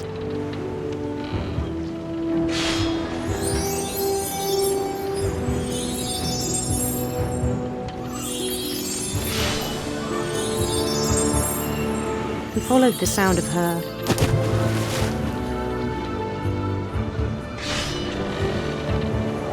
silver harp.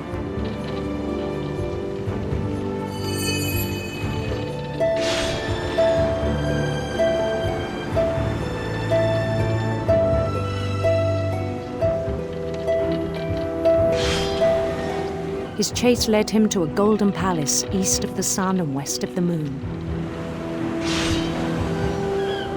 Even then, his logic remained sound. He knew the world was all in his imagination.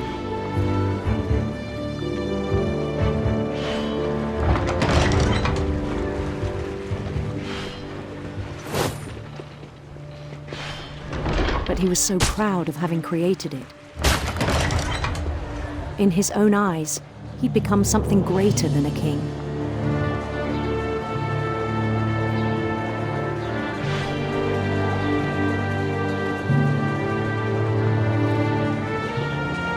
For someone who'd never known success in the real world, I think it was overwhelming.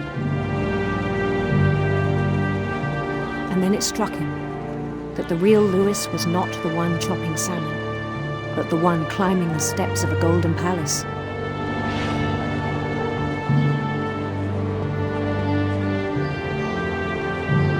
My imagination is as real as my body, he told me. It was hard to argue with him.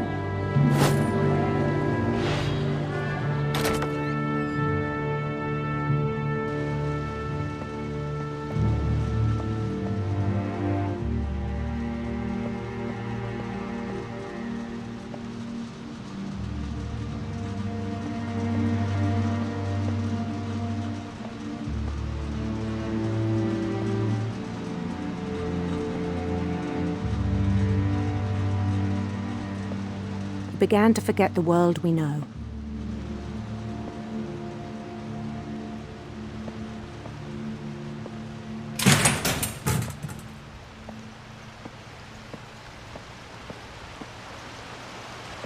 I think it pained him to remember Louis, the cannery worker.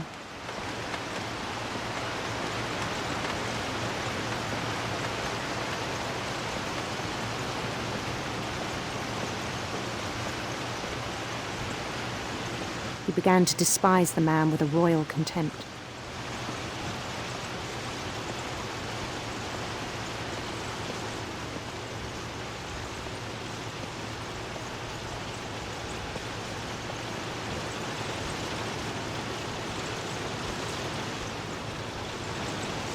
I still thought I could save him. even after he said he was being crowned king over all the lands of wonder.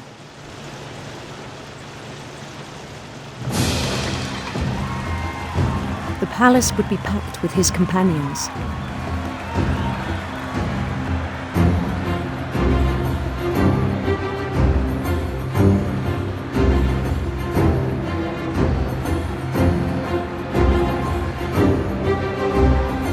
Including the wise Calico who'd insisted on inviting me.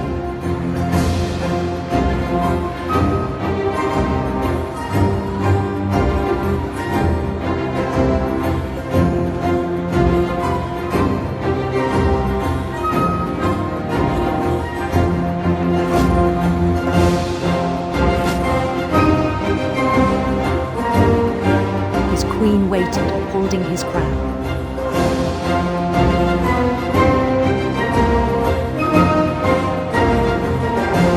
There was only one thing left to do.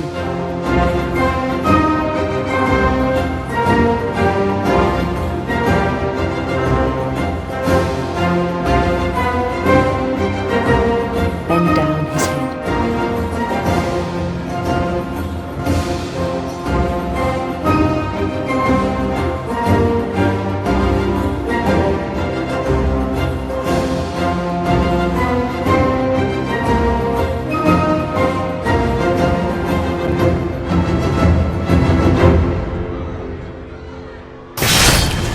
Rest I think you know. Mrs. Finch, your son was a kind man who will be missed by all of us who knew him.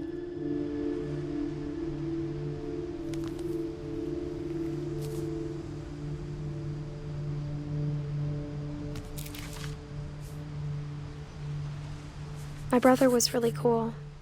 I wish you could have met him.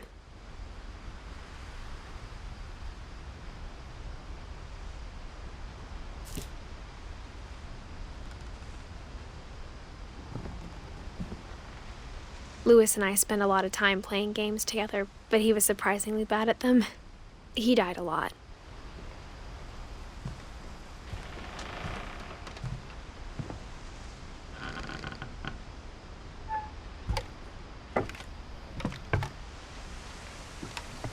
On the way back from Lewis's funeral, my mom told me to start packing.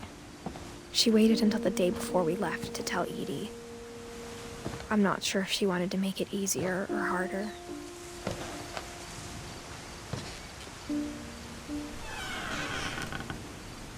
I wish we'd stayed. But I understand why we left.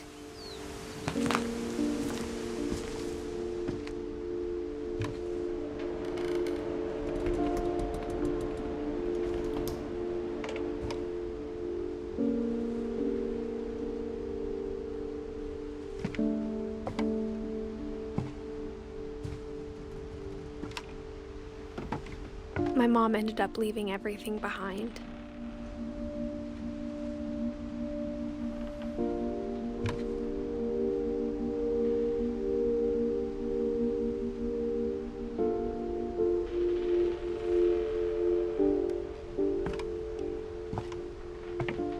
What happened that night had been coming for a long time. Maybe it should have come sooner.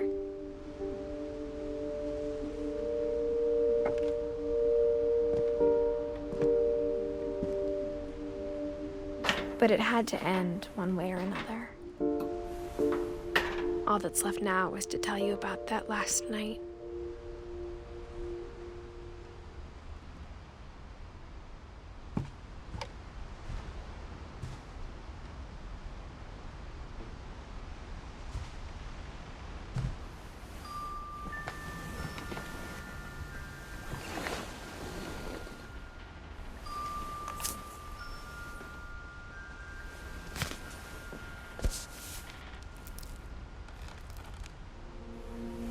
That whole last day, Edie just watched us pack and didn't say a word. Until supper, when she raised her glass and said, "To our final night together, and all our final nights apart." Grandma, you know what I said about alcohol. Some of your medications are very Edith, specific. I left a present for you in the hallway. Why don't you go open it? The grown-ups have to argue now. I'm sorry, you're right. We're all leaving tomorrow. Let's just enjoy our last... I'm not leaving. Edith, you're excused.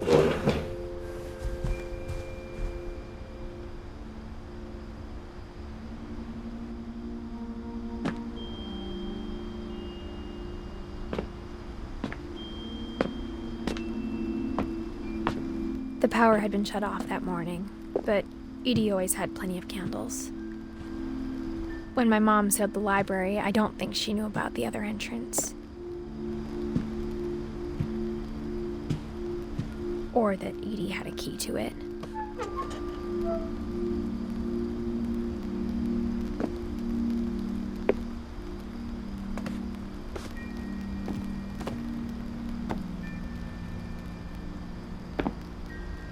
That thing you're afraid of isn't going to end when you leave the house. Edith has a right to know these stories. My children are dead because of your stories. I think it's best if Edith and I leave tonight.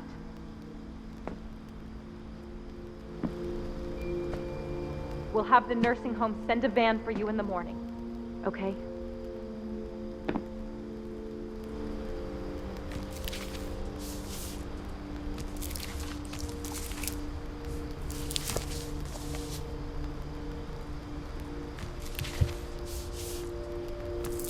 Dear Edith, there's so many stories I wish I could tell you, but there's only time for one. This is about what happened on the night you were born. That night, the tide went way, way out. It was the first and last time I ever saw the old house aground. There'd been an earthquake out in the middle of the ocean. They called it the lowest tide in 1,000 years. God, it smelled awful. You know, I've seen that house every day of my life.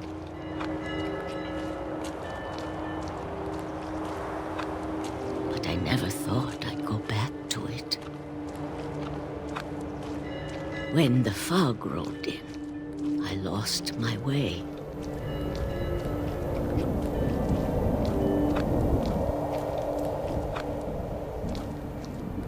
I got turned around.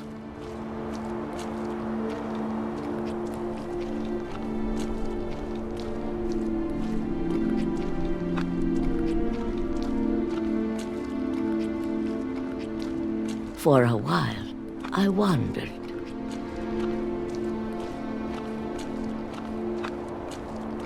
I started seeing things.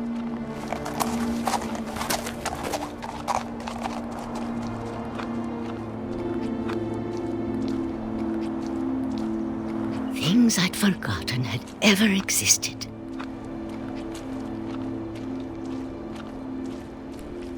But when I saw them, they felt like old friends. That night, a lot of things came back to me. Or maybe I came back to them.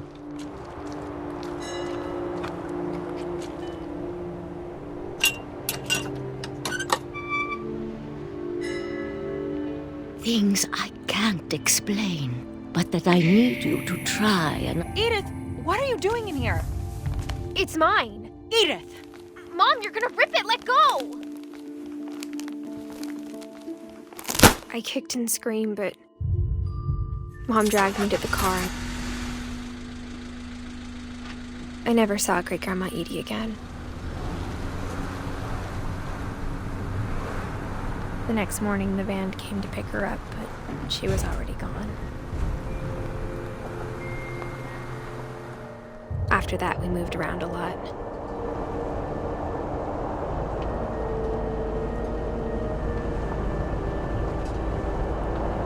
We both tried to make the best of it.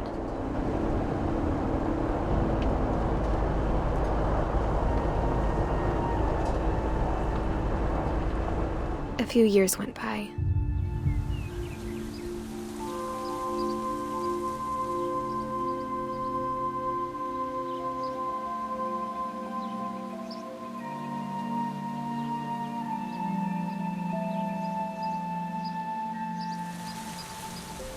My mom didn't like to talk about it.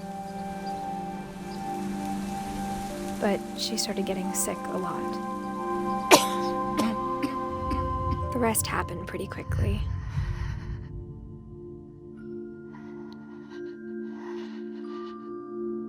She got better for a while, and then she didn't.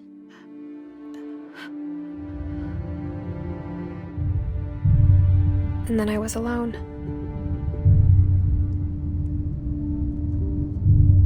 The last Finch left alive.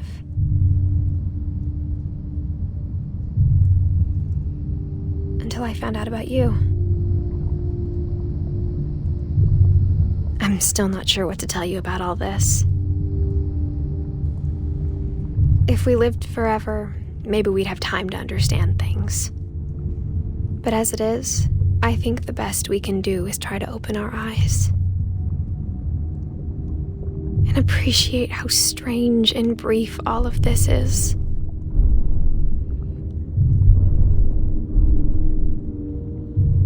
This journal was supposed to be for you.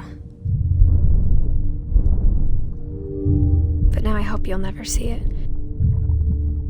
I just want to meet you and tell you all these stories myself. But I guess if you're reading this now, things didn't work out that way.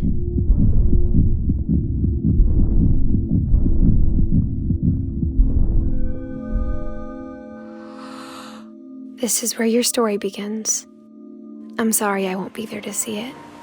It's a lot to ask, but I don't want you to be sad that I'm gone.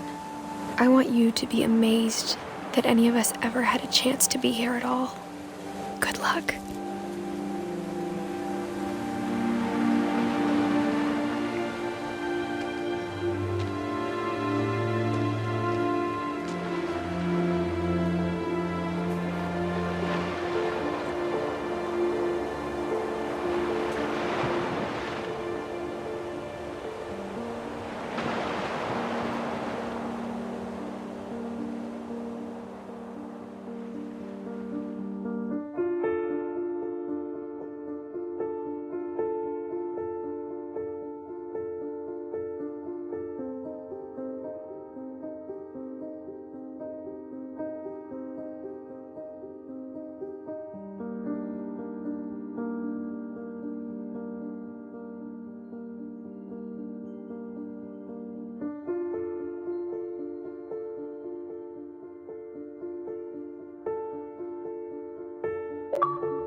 you.